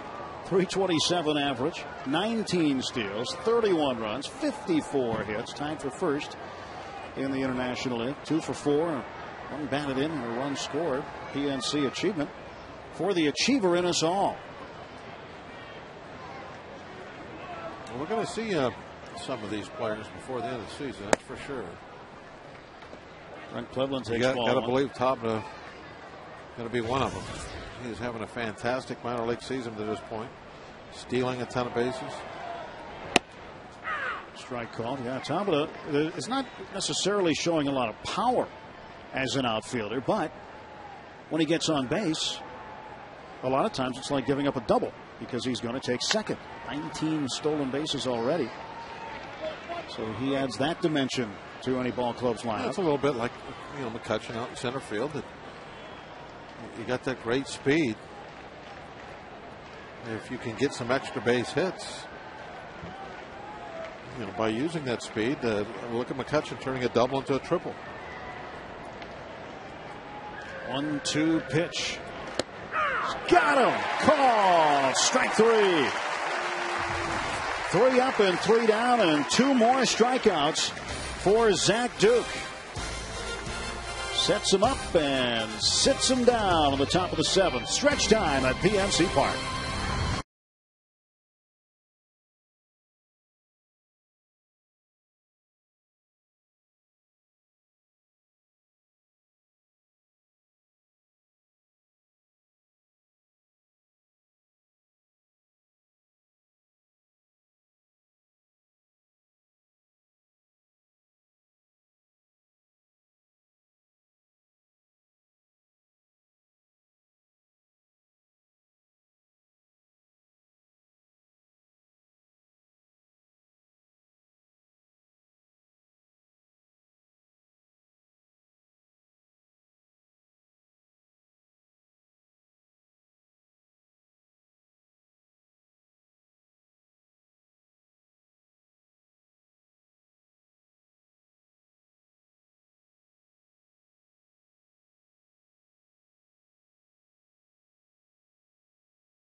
Super look at the Clemente wall in right field. With Bob Walk, I'm Tim Everett. 2-1. Pirates with the lead as we head to the bottom half of the 7th inning. And Zach Duke been pretty good. He waited for some run support, and he got it. Came out on the top of the 7th and smoked the Braves hitters. You see a nice job there with his defense, but speaking of run support, he averages 2 runs. That's what he's got. He's got 2 runs. It's not a whole lot there, but he is making the most of it with a lot of double plays. That's kind of the story for him today, along with some really good pitches on the inside corner. That's the way he ended last inning. Fastball on the inside for a strike. And Tim, I really think that with Zach, that is always one of the big keys with him, is to get some strikes called on the inside. Not necessarily off the plate for balls, but strikes called on the inside. That way those hitters now have to deal with that pitch. They have to, either back off the plate a little bit, get the head of the bat out a little quicker, and it opens up for the change-up and that backdoor breaking ball of his. Really doing a nice job. Jesse Chavez remains on to pitch for Atlanta. And Chavez, in a game recently, I think it was his last outing, went 3 1/3 innings. That's something that you don't normally see out of Jesse Chavez. That was against Cincinnati in the comeback game. John Russell having a light moment with Andrew McCutchen.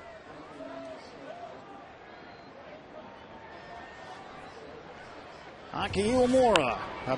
This is Delwyn Young. Beg your pardon, he's pinch hitting. So Duke is done. And Iwamura's on deck, followed by Crosby. Nice job by Duke for sure. Only giving up 1 run. 2 games in a row now where he's gone out and given up just 1. Well, he was on the other side of that 2-1 Pirates win against Roy Halladay and the Philadelphia Phillies. Young strikes out. This will really be good for Duke's ERA. He'll drop it down into the 4s now with today's effort.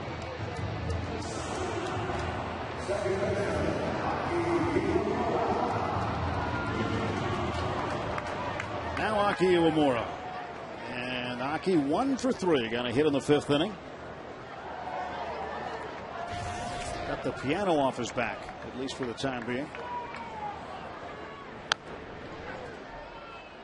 And sometime last week, that piano weighed about 400 pounds. By today, it weighed about 4,000 pounds. And finally, he was able to get rid of it after an 0 for 34 streak. We were talking about how a hit like that might get him going, something that be really important for the team at that point. A 2-out RBI. We didn't score. Noma got thrown out at the plate, but still, that's the kind of thing you keep looking for with Aki. Fights that one off and stays alive. But he has such an unorthodox swing that, for myself, my untrained hitter's eye, I couldn't tell you, if he's looking better at the plate or not, because he really has that odd type swing where he kind of is falling toward first base. But that's just the way he hits. Just for me looking at him, I would never be able to tell you, well, yeah, I see what he's doing. He's going to come out of it now. But it's a much different looking swing. And it's been successful for Aki. And talking to Don Lawn early in the season, hitting coach, about how to go about coaching Aki as he hits one into the left center field gap. This one's going to roll into the notch. Aki around first, heading for second base, and he will pull up there with a double. Aki Iwamura 2 for 4 this afternoon. Earlier in the year, when the season was first getting underway, he was hitting the ball pretty good, and he showed that a lot, being able to drive the ball into that opposite field gap.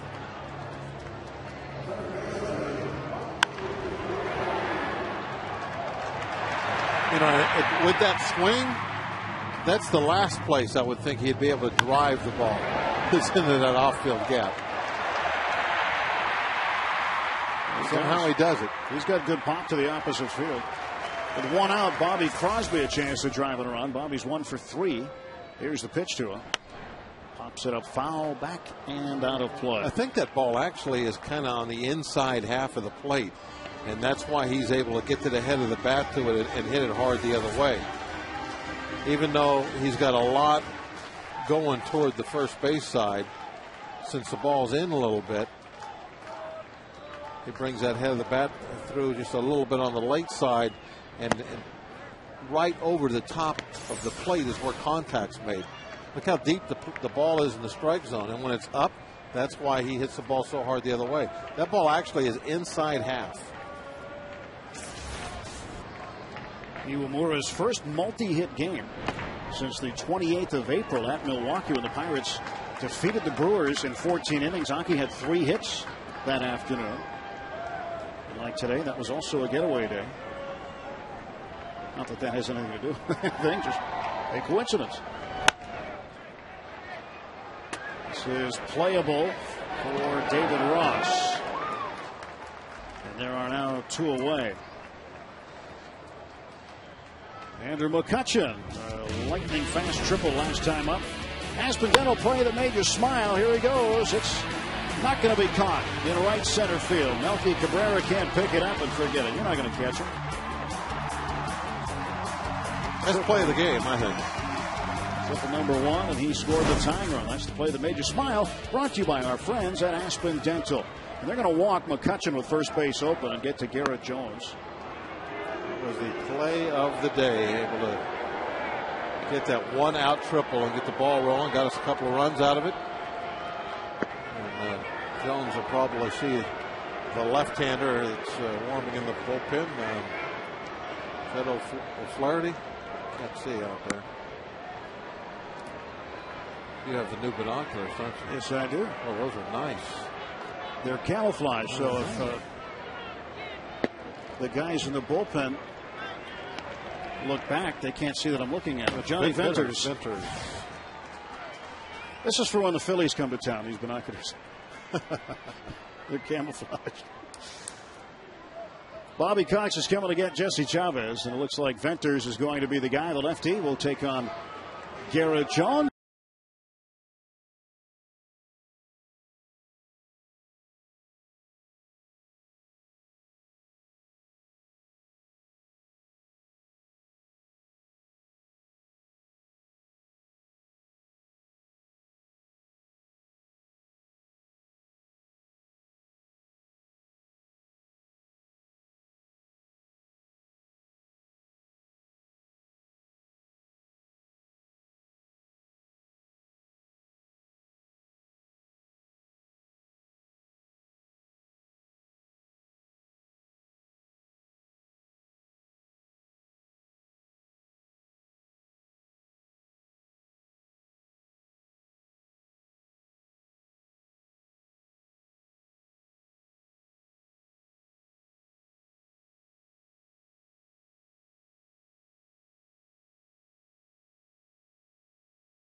Hosts the Giants Saturday, June 5th.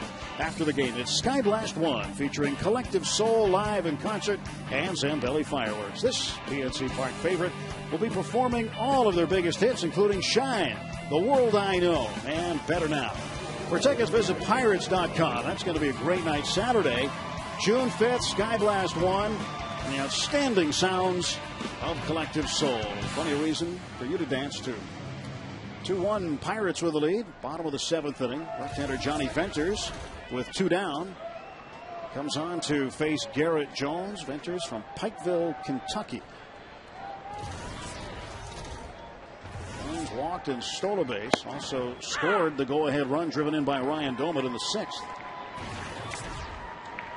If Venner's numbers, made his major league debut April 17th in Colorado. Numbers all very, very good. He's been a starter for most of his career in the minor leagues. Last season, 156 2/3 innings. That was the most of any Brave minor league pitcher. You're going to remember, too, that's just a 5-month season. That's not a 6-month big league season. That's quite a few innings. And they really watch that nowadays. And Jones got hit by the pitch. And that loads him up. Like a button off. Not exactly Bobby Cox's plan. No, now he's got the lefty working against Pierce.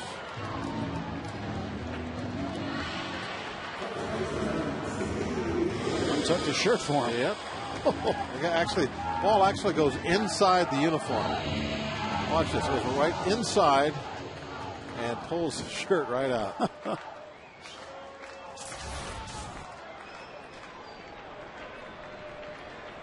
The Garrett Jones, real-life Garrett Jones action figure, okay. Steve Pierce, base is full. Swing and a miss. Strong fastball. That's 94. He can throw it a little bit. Iwamura down at third. McCutcheon intentionally walked at second. Iwamura had the double. And now Jones hit by a pitch at first base. 0-1 to Pierce. 3-13 against lefties. 1-1. Now here's the break the game open job right here. This is where you really truly need that big hit. Hits in situations like this put games away, win games for you. 1 ball, 1 strike. Just a single. Go up 4-1 here. That'd be all you need, especially the way our bullpen's been pitching. Pierce takes inside, 2-1. Steve Pierce out of the Lakeland, Florida area.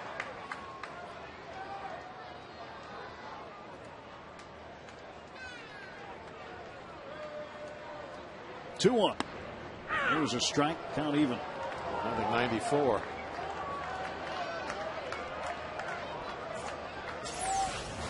Here it is again. It's just a great pitch, that kind of velocity, and just right on the outside corner. Count is full. So the merry-go-round will start once Venters delivers. Johnny Venters. Bobby Cox looks on. So the father and sons. With that kind of a fastball, he's got to come after you, I think. Right? Payoff pitch. Pierce grounds it down to third. Infante's got it. Throws on to Gloss, and that ends the Pirate threat through 7 innings. Pirates still holding on to a slim 2-1 lead.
himself the whole time we were away out at first base. Infante throws him out, left the bases full, and certainly a guy who's as competitive as anybody. He'll try to beat you at things ranging from darts to ping pong, and he'll tell you that you're not going to beat me when you go to play with him.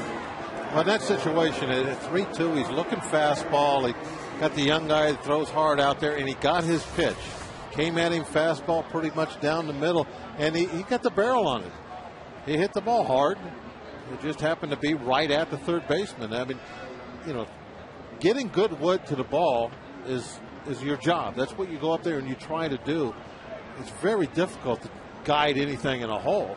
You just have to be happy with the fact that it was a situation where you picked the right pitch and you hit it hard.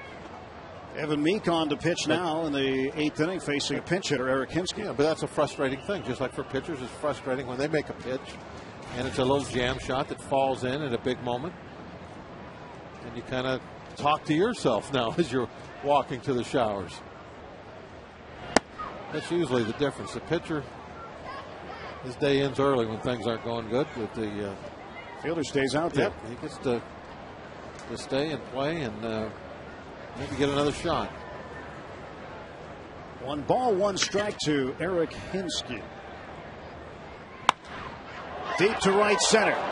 This ball is going, and it is gone. His 2nd home run of the series and his 4th of the season. Eric Hinsky ties the game at 2. A pinch hit home run off of Evan Meek. That's tough to be a reliever sometimes because of situations like that. First home run Meek's given up this season. The team is playing hard. They got a 1-run lead. Coors Light, cold, hard blast. Evan Meek knew it.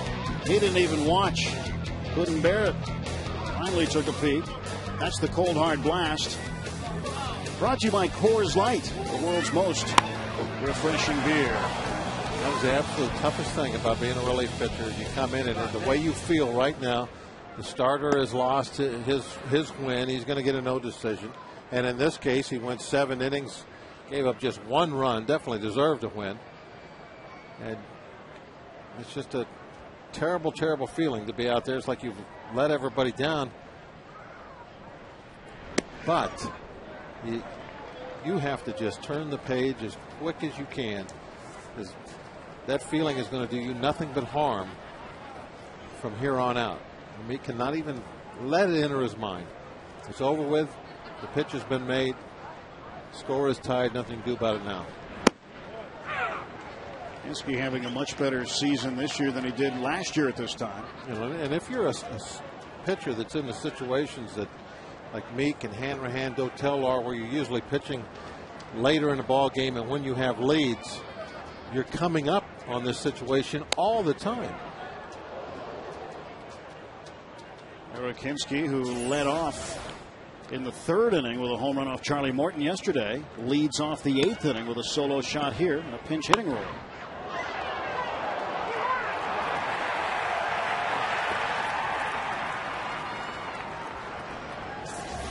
Pirate fans may be saying, why didn't he do that last year? Eric probably asking himself the same thing. That's what he was brought to Pittsburgh to do.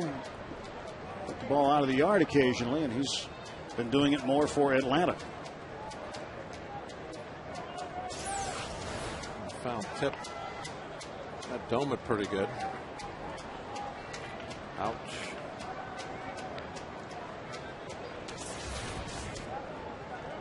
Plate umpire decided to give Dome a little break. Tim Timmons called time. Hand delivered the ball to the mound. They'll take care of each other. Umpire takes a hit. Usually the catcher will come out to the mound, give him some time. Strikes out McLeod. Evan Meek pitched a scoreless inning last night against the Braves. And on Tuesday, a scoreless inning against Philadelphia, and the Pirates 2-1 win. Fastball by Nate. He could strike out the next 2 guys on 6 pitches. And he's still going to be upset with himself when he gets to that dugout. He's going to face a tough customer here in Chipper Jones. coming up to hit for Infante. Well, we talked about the offense that they got on that bench this afternoon, and sure enough, they go to the bench, bring in Hinske, and they get 1 run instantly. Pitch to Jones is a strike.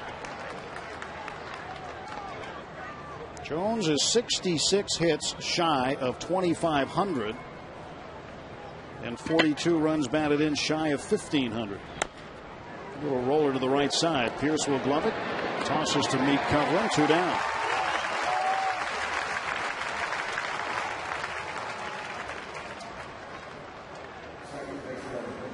Martin Prado, who is 0 for 3, hit into 2 double plays.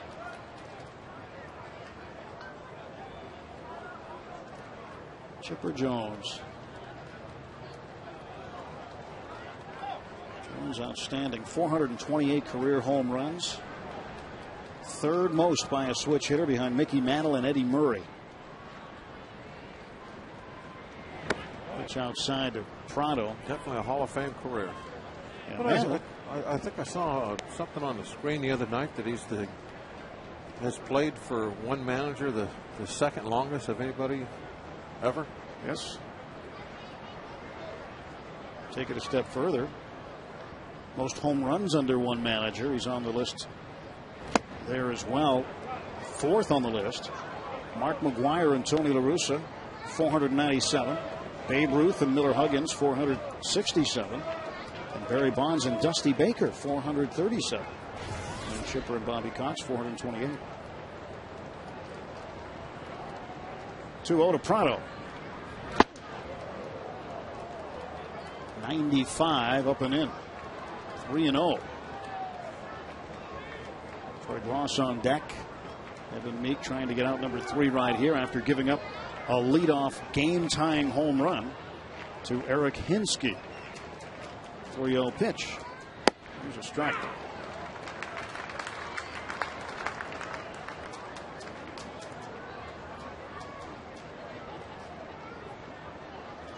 And number 1 on the list you're talking about, Bob, Honus Wagner and Fred Clark. And then Chipper and Bobby Cox, most games played. Ground ball to short. And Cedeno will throw out Martin Prado again. Evan Meek gives one up to Eric Hinske. Middle of the 8th inning. All tied at 2.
Obviously upset, but I think he handled it the right way. He's not like ripping things up. Everybody knows that what happened. You see a lot of pitchers will go in there and they'll be firing Gatorade off the wall. You don't need to be doing any of that.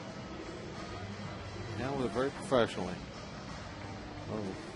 Little rust, looking up the roof of the dugout, but a little cold water, try and cool things off. But those innings are going to happen during the course of the year, because you're out there in those kind of situations constantly, or one little mistake, and the other team's going to maybe take a lead or tie the game up like they did here. And it doesn't matter, because you're going to be right back out there again. So you have to forget about it.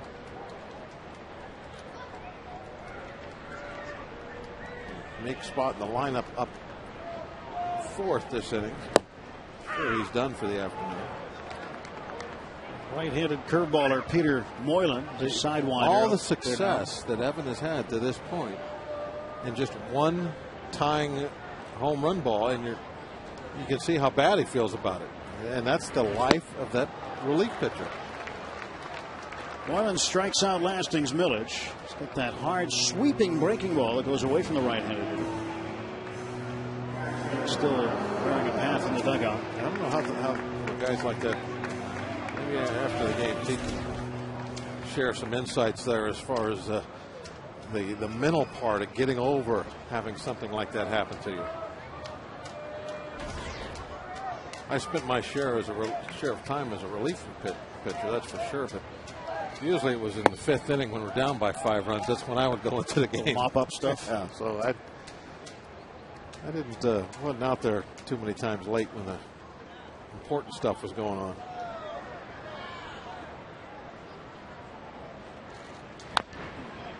One ball, one strike. Peter Moylan from the west side of Australia, the west side of the continent, from Lismurdy, which is a suburb of Perth. As I'm sure you know, it's in the Shire of Kalamunda. Right, it's where they have the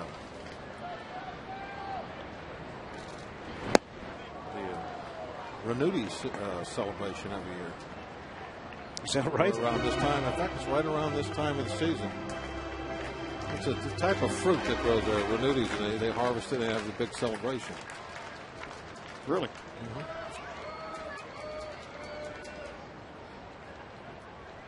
1-2. That's inside. All I could think of is you remind me of Cliff Clavin with all these facts and figures you pull out. We were walking along the other day in Chicago. Double barrel action in the bullpen, Donnelly and Dotel. Bob's telling us where the term turning point started. Down ball to the right side. Gloss drops it. Foot race to the bag, won by Moylan, 2 away. And what did you say? It started with the Mesopotamians or something? No, or was it the Macedonians. Macedonians. It's essentially Greek. It was just fascinating stuff, folks. Okay. I tell you, it was good.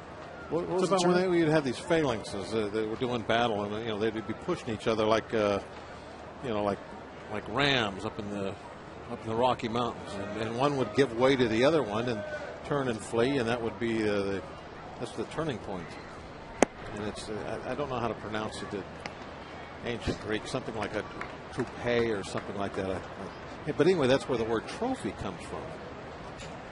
Just from the turning point that would be they would put a little monument there to mark the turning point, and that would be a trophy. And the base hit for Cedeno. Cedeno, the go-ahead run, is aboard in the bottom of the 8th inning.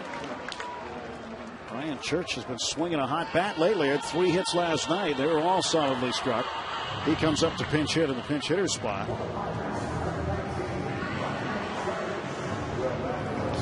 Walk is a Greek term that means pillar of information.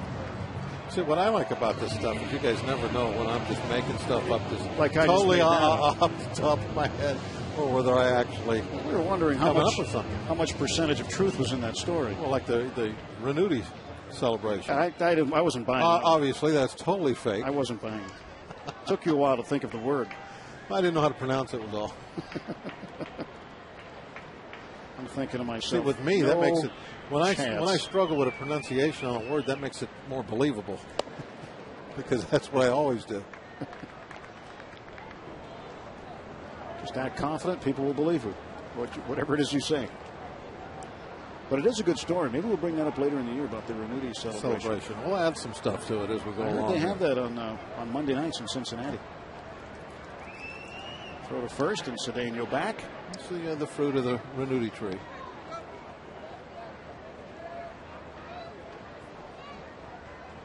They have to build these big fences around the Renudi orchards to keep the kangaroos out from. Did the A's used to have an outfielder named Joe Renudi?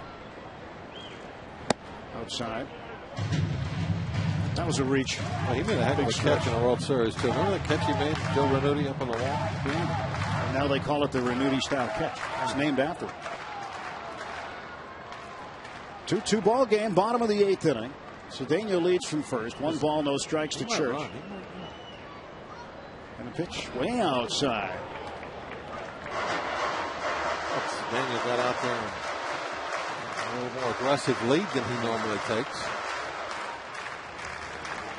But the serious bit of geography here. Perth is on the western side, where Sydney's on the eastern side. So if you like New York and L.A., it's kind of the comparison of where he is from in Australia.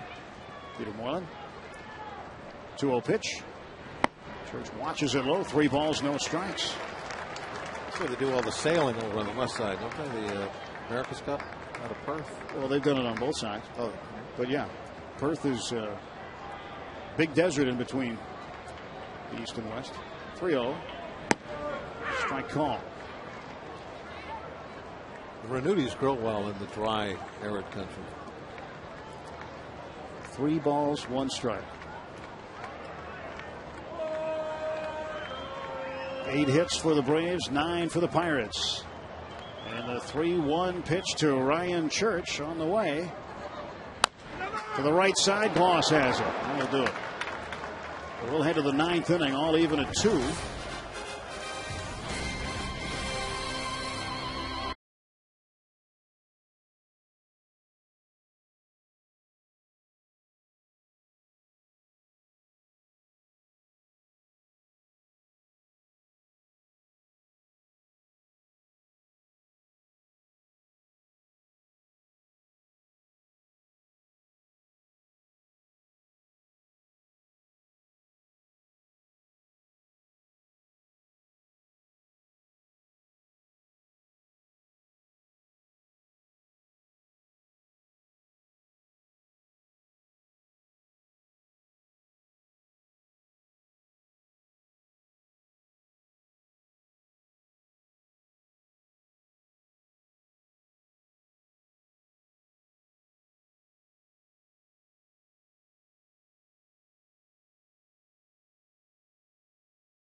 Flanking them 8-0 in the 9th inning. Jason Giambi, big day, filling in for Todd Helton, 3 out of 4.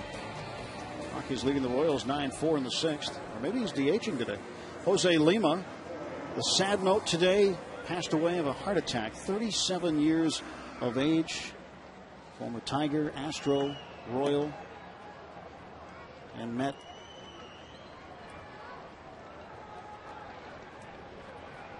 Too bad. Awfully young to have that happen, 37. Beautiful day in downtown Pittsburgh. Crowd of better than 23,000 would like a beautiful ending. 2-2 ball game. Troy Gloss batting in the top of the 9th inning. Yunel Escobar and Melky Cabrera will follow. Brendan Donnelly trying to get him out.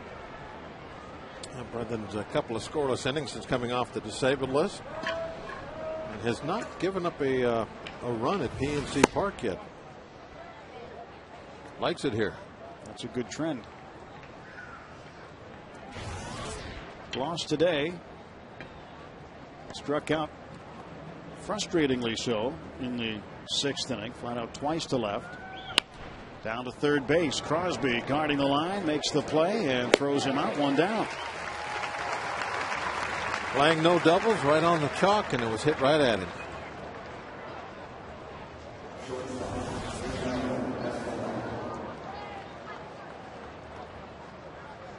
Donnelly pitched the 9th against the Braves Friday night.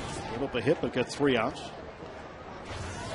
Pitched the night before against the Brewers and got him 1-2-3. Now Escobar, he scored the game's first run. Reached on a throwing error by Ronnie Cedeno in the 2nd.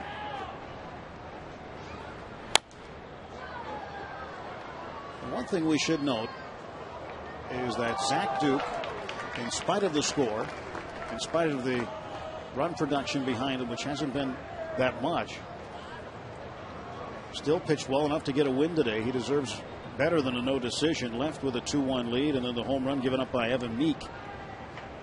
Eric Hinsky hit it into the right center field stands. 0-1. Escobar, did he go? They'll appeal. Yes, Tim Cheetah rings him up. Looked like a pretty good spot on the pitch too. Watched him, but he didn't glove much. Yeah, maybe it was a little outside. Brought it back slightly. Stretch by Donnelly. 0-2. Slow roller to the left side. Crosby the dive. He throws him out. Played that like a shortstop, didn't he? Outstanding work from Bobby Crosby to get the 2nd out in the top of the 9th. Well, you're going to see some of those shortstop skills here. He's playing the line, remember, taking away the doubles and taking away the singles in the hole. Doing it all.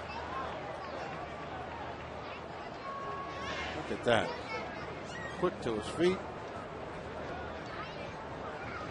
Dead on accurate with the throw.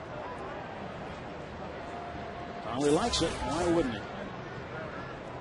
2 men out. Here's Melky Cabrera. Switch hitter batting left-handed now against the righty. Donnelly deals low. Ball 1. 1-0. Cabrera got a base hit in the 2nd inning, then struck out in the 4th. Struck out again in the 7th. Duke got him twice. Duke would strike out 5. He got Cabrera 2 of those 5 times.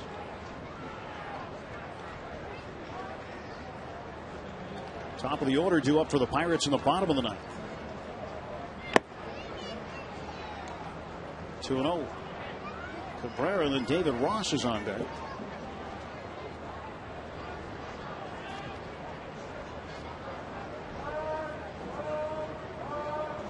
Cabrera's average at .213 now. Donnelly looking for a strike on the 2-0 pitch. Didn't get it. It's amazing, though, when you watch pitchers and they come out and do real well, get around the plate, and then for some reason on one hitter, they can't get the strike when they want. Control been the fly in the ointment for Donnelly this season. All of his numbers are pretty different, pretty good, except for that control. He's got 11 innings this year and 10 walks. 11 now. Go ahead run on base with 2 down. They're in formation. Ooh, somebody is in the water, though. We got a man overboard. Yeah. But that water feels nice on a warm day like today.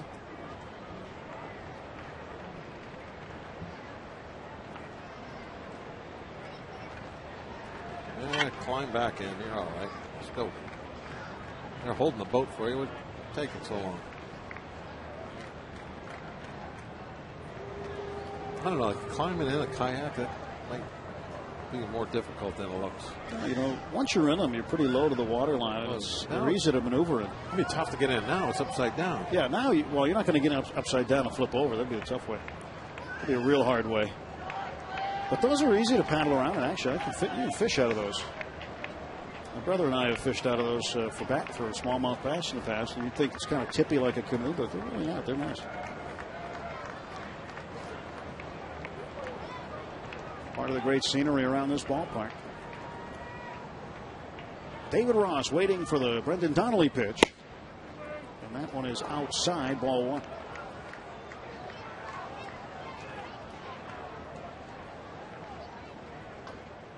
Bobby Cox telling Steve Blass yesterday that he's going to miss coming to Pittsburgh because he feels it's the most beautiful ballpark he comes to. It is gorgeous.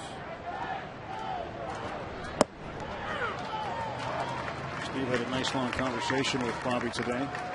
And Steve asked him to play commissioner for a day. He said, what would you change? He said, I would grandfather the designated hitter out of baseball. Thank you, Bobby. I knew you'd like it. It's not going to happen, though. Here comes the 1-1. And that is a strike. Ball and 2 strikes to David Ross.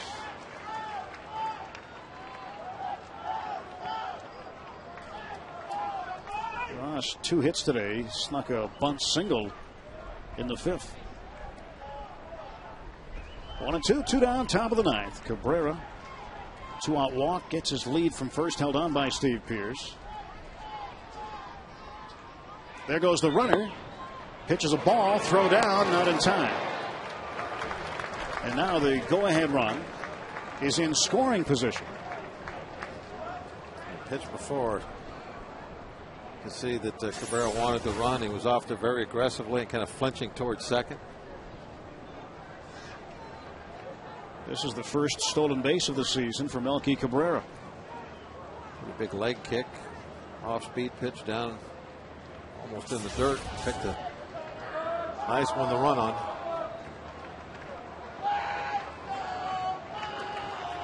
Now Donnelly needs to get the guy at the plate.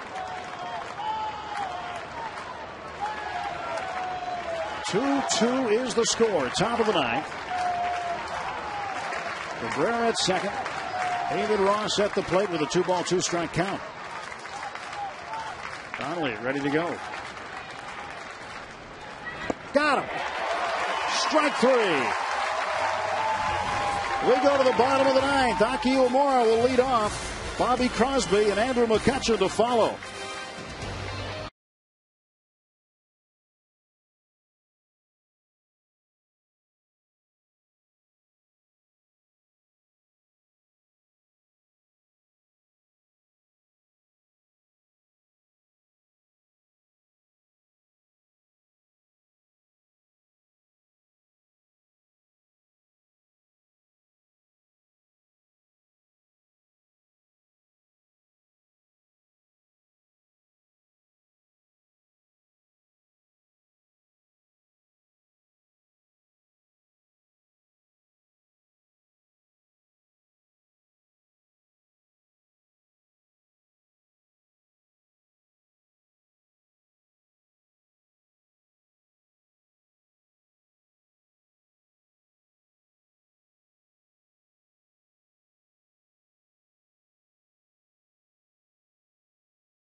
Tomorrow night, Paul Maholm and Mike Leake, the rookie sensation.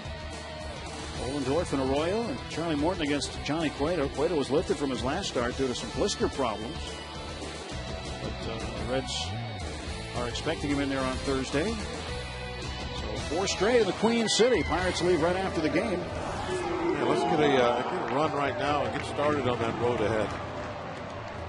Bottom of the ninth inning, and Aki Uemura, who has found his swing again, 2 out of 4 with a single, and he wants to hit it big right now. Facing left-hander Eric O'Flaherty here in the bottom of the ninth. The pitch, and that is ball 1 to Aki Uemura.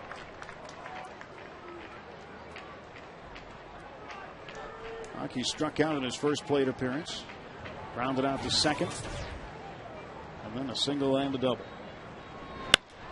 Right at Chipper Jones, almost took his head off. 1 out.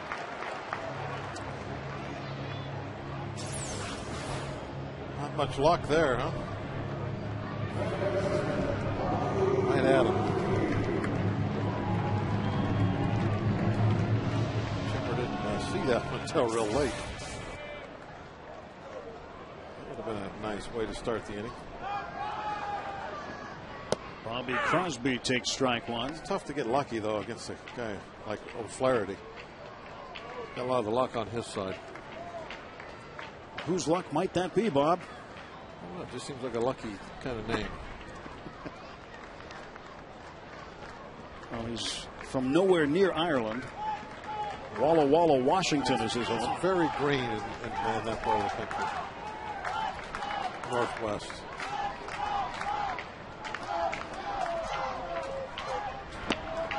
Crosby takes again. In fact, they call that the Emerald State, I think. Washington. Is it that or is it Oregon? Same general area. 2-1 the count, and Crosby chops it foul. 2-2. I'm just not going to ask you any more questions like that because I'm going to get Cliff Clavin-like answers out of you, and I'm not sure if I can believe you. Oh, if I try to sneak one by you and it actually goes by you, I'll fess up to it. You just need to approach every question with a 2-strike swing. That's all. Just like the Renudi trace. Just like the Renudi trace. 2-2, 1 out. And the pitch to Crosby. Slow roller to short. Charging is Escobar. Fires on the first base, and he's got Crosby for the second out. It was tough for Crosby to get a good jump coming out of the box. That ball was deep in his kitchen. Chopped the bat off right in his hand. He had about 3 inches of bat left when it was all said and done. And you're not going to come out of the box very fast when that happens to you. Even though it was a slow roller, he still had plenty of time to throw him out. Andrew McCutchen tripled in the 6th inning. Was intentionally walked last time up. He's even hit into a double play today, which is a rare sight. Nobody on. 2 outs. Go back to last August 25th against Brad Lidge in the Phillies. A walk-off home run for Andrew McCutchen. Boy, what a sight that was when he came in a la Michael Jordan. Yeah. He had told us that he and Millage had just talked about that day. What would you do if you ever had a walk-off home run? Strike 1-1. There it was.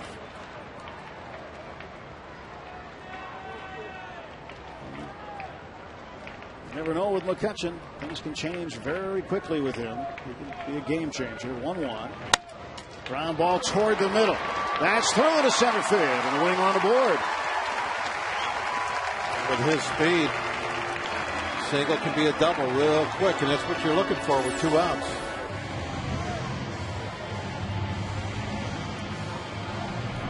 He came out of the box real hard. He wasn't sure if that ball was going to be gloved or not.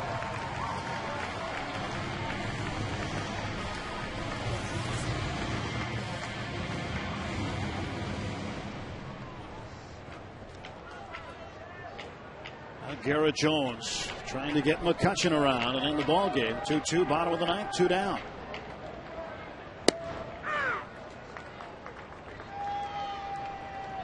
Garrett Jones has 7 game-winning RBIs. It's not an official stat, really, but if it were, he would be leading the National League in that category.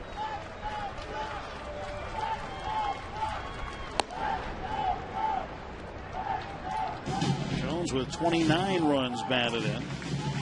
without a hit today, 0 for 2. He walked and was hit by a pitch.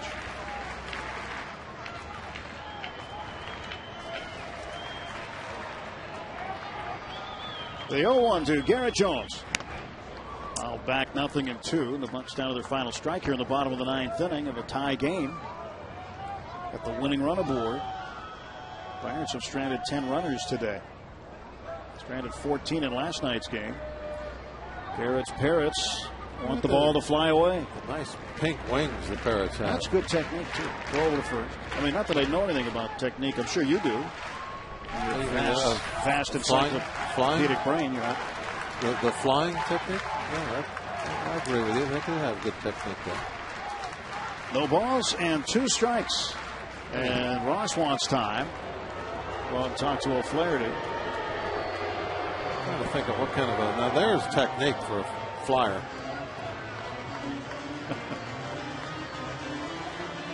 Parrot having fun on a sun-splashed Sunday afternoon at PNC Park. He doesn't have pink wings. I think it's going to be a Parrot. You got to go with the basic green wings.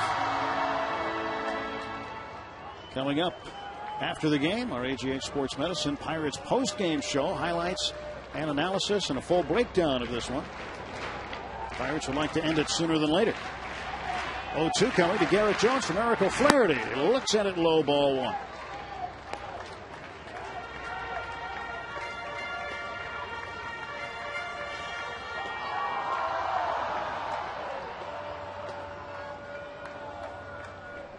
Big pitch one way or the other coming up. Throw to first. McCutchen 12 out of 16 in stolen bases. The guy who has taken the lead in steals, Michael Bourne of the Houston Astros, with 15, sitting out today against Tampa Bay. McCutchen, they jumped out real quick, had 10 steals. Jones strikes out, and we're going to extra innings. Garrett Jones couldn't move McCutchen along. Top of the 10th is next.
Feed your wild side. Octavio Dotel comes on to start the top of the 10th inning in a 2-2 ball game. Pirates 10 hits, the Braves 8 with Bob Walk. I'm Tim Never. Glad you're staying with us on a gorgeous Sunday afternoon. Octavio Dotel makes his 18th appearance. Now, obviously not a save situation, but when you're the home team, you can use that closer. There's a good chance if he gets 3 outs, you can end the game when you're hitting. And there is no save extra innings at home to get anyway. I saw the guy in that movie Hangover, didn't you? Yeah, that's right. It's just like him. I think I saw this guy last night and the night before. Jason Hayward on to pinch hit. Didn't start today because of a sore left thumb. And Dotel delivers low for a ball. Hayward, an outstanding rookie player, just 20 years of age, from the Atlanta area, hitting .290. 9 home runs and 33 runs knocked in. And if you're Bobby Cox, a pretty good option off the bench here in the top half of the 10th inning. Good numbers this series. Dotel's 2-0. Hayward takes strike one. Now, you asked me the other night on radio. I asked you if he reminded you of anyone. I asked you back. Former player, you asked me back. And I thought about it on the drive home. After watching him really take that big, long swing he's got. He doesn't have the same exact frame, but kind of tall, somewhat thin. I was thinking of a left-handed Dave Winfield. I know that's a big comparison because of Winfield's career, but this kid might have that kind of career. 3-2. It's starting out that way, that's for sure. Can't catch up with this fastball. A little above the belt. Payoff pitch coming from Octavio Dotel.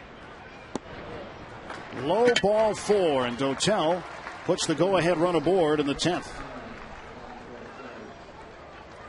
Now Brooks Conrad, the rookie, will come up to pinch hit in the 9th spot. Conrad was the hero on Thursday afternoon in Atlanta against Cincinnati when he hit a walk-off grand slam. Wasn't sure, though, was he? No, he thought it was caught by left fielder Lance Nix of Cincinnati and then turned around and started heading back to the dugout. He thought the game was over and then realized it had gone off Nick's glove, off the wall, and out. Well, the fans were going crazy. So then he had the reverse field.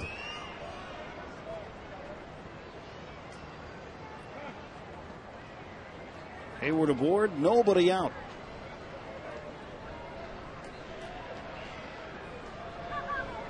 And Conrad bunts up the right side. Pierce tries to tag him, now throws him out with Iwamura covering. And the go-ahead run goes into scoring position, so sacrifice bunt for Conrad. And Hayward is at second. That got a little iffy right there, didn't it? Yeah, Pierce, as he picks this ball up, he could just throw the ball, toss it over to first base. But he goes for the tag instead, and then it becomes a bang-bang play at first. Watch, right here, if he picks up, throws to first, he's out by 30 feet. That was taking a little bit of a chance. Actually, it was taken to be a big chance.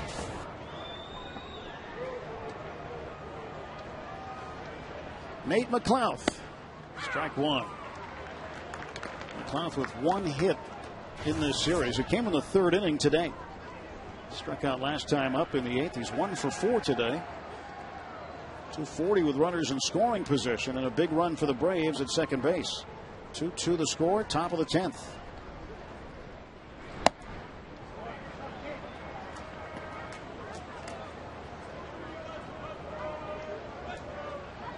One ball and one strike.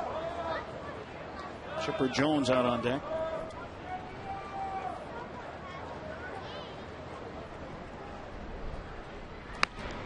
Popped him up. Steve Pierce calling for it in foul ground. That is out number 2.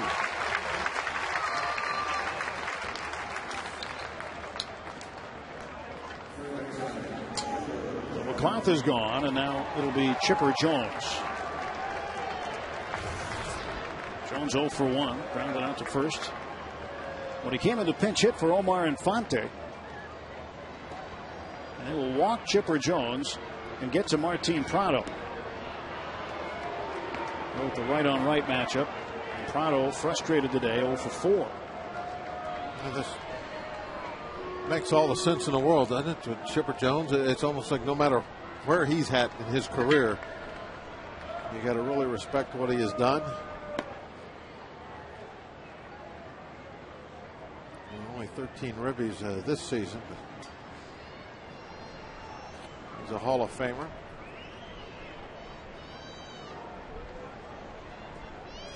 Pretty good numbers for Prado. Look at Dotel. He's not even throwing it. He's just sort of pushing it up to the home. I like that. Yeah, I don't want to hurt his own. I don't know. I don't know why he would do that, but he. Well, I did the same thing, and the reason I did it was because I was very uncomfortable about throwing a ball away if I tried to just lob it in, throw it, just like play catch. I don't know, little thing in my mind. So if I lobbed it real slow like that, I figured the catcher had time to go get it wherever I threw it. Martin Prado, 0 for 4. He's grounded out 4 times. He's been responsible for 6 outs, heading into 2 double plays. Takes one off the plate for a ball. When you throw it like that, the thing you really have to be careful with, though, is you have to always make sure that runner is anchored wherever he's at, because you're just lobbing that ball to the plate. And if he's sneaking off, and times it takes off on that lob, he can steal a base on you. That would be embarrassing. Prado fouls it back 1-1. Yeah, if you give that ball some hang time. Yeah, exactly. You can run under it.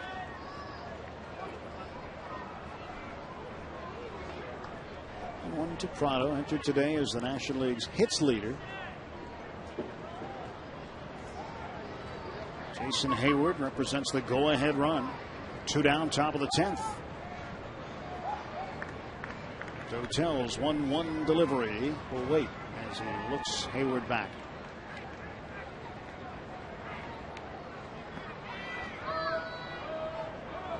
Hayward runs well, too.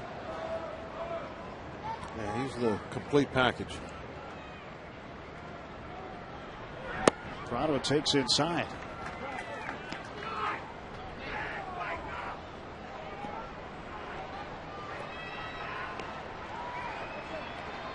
Braves have won 5 straight. That's the longest current winning streak in the big leagues. 2-1 moves them back. They've already picked up a half game on the Phillies, regardless of what's going on right now. Phillies have lost to Boston 8-3. Troy Gloss on deck, hoping for another chance for his ball club. But Dotel would just as soon get Martin Prado here. 3-1, 2 on, 2 out. Popped him up, and Pierce may have a play on it. The ball drifting. Come back. And that's just strike 2. The spin of that ball always will bring it back to the field. You just don't know how fast it's spinning. That's why the catchers, when they go back to the screen, they're always told to turn around, all pop flies, let it come back to them. And even down the sidelines, that ball will slide back toward the field if it's close. Runners will go. Here's the payoff pitch to Prado. And again, Dotel wants to see if Hayward was taking off early.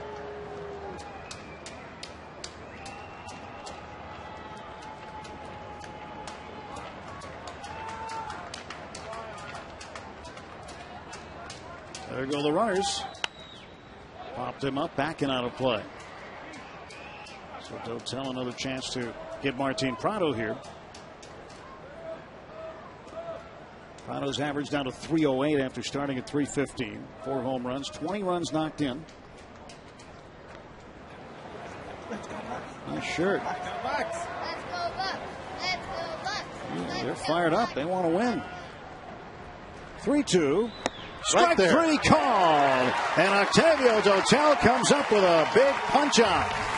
Ring him up, Octavio. Dotel strikes out Martin Prado with 2 on in the top of the 10th.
by Jack's Links Beef Jerky all season long. Jack's Links Beef Jerky, feed your wild side.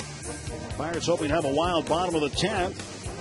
And they will do it against a new pitcher for the Atlanta Braves, right-handed reliever Takashi Saito.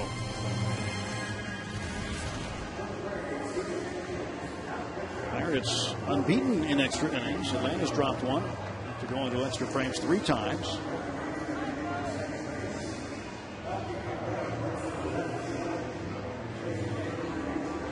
It'll be Steve Pearce, Blasting's Millage, and Ryan Domit due up to face Saito. Saito pitched for 14 seasons for Yokohama of the Japanese Central League.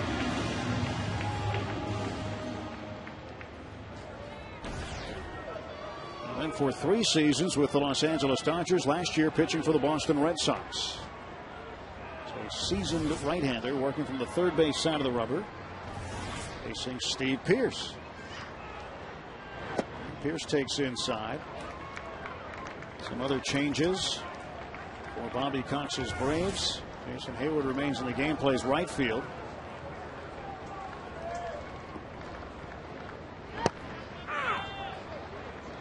And the pitch is a strike. So Hayward now in right. And Cabrera moves over to left from right.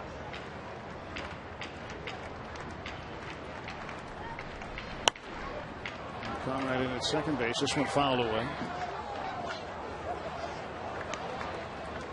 1-2.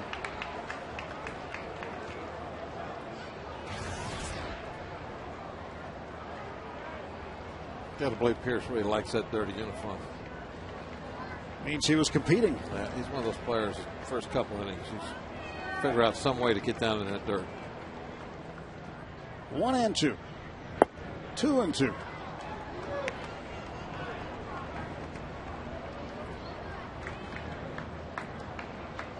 Just cruising today in the 10th inning.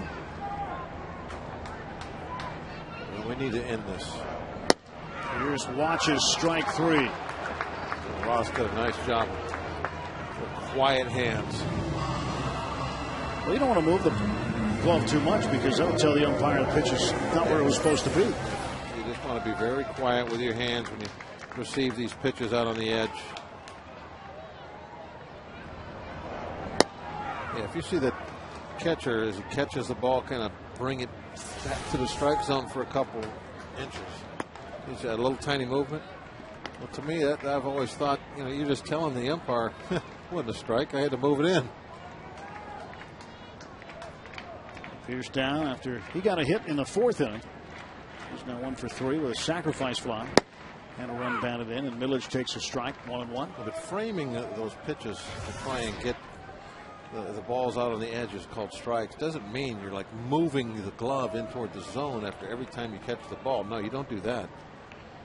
It just means giving the umpire a good look at it. Like right there, when you get somebody like Saito, you sit on the outside corner and have the outside corner right in the middle of your body, and that makes the plate a little bit wider than it actually is. Now you have to have somebody with good control to take advantage of that. 1-2. Millage fights it off. Gloss has a play. And now 2 down. But, Saito right now, as far as his fastball, he moves it in and out. He's not a hard thrower. Puts it where Ross wants it.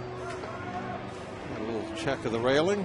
Nice play by Gloss. Coming right in your living room.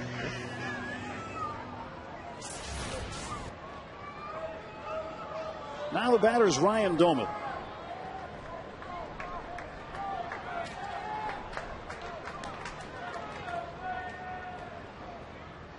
Domit swings, he drives it to right. This ball is back.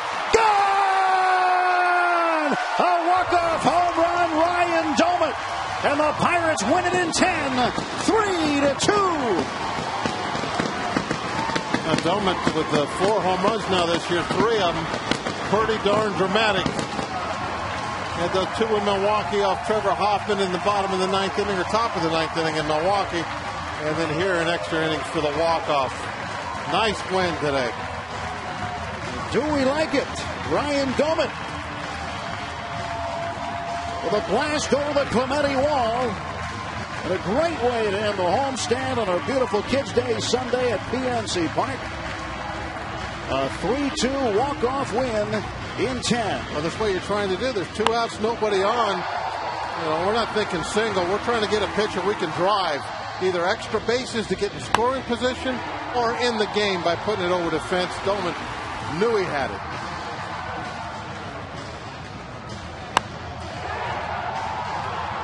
Silently struck.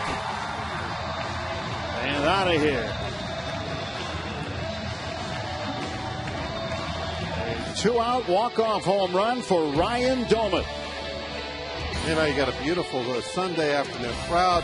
This is the kind of game you like to play here in front of the home fans. Got all those double plays early on, play some good defense.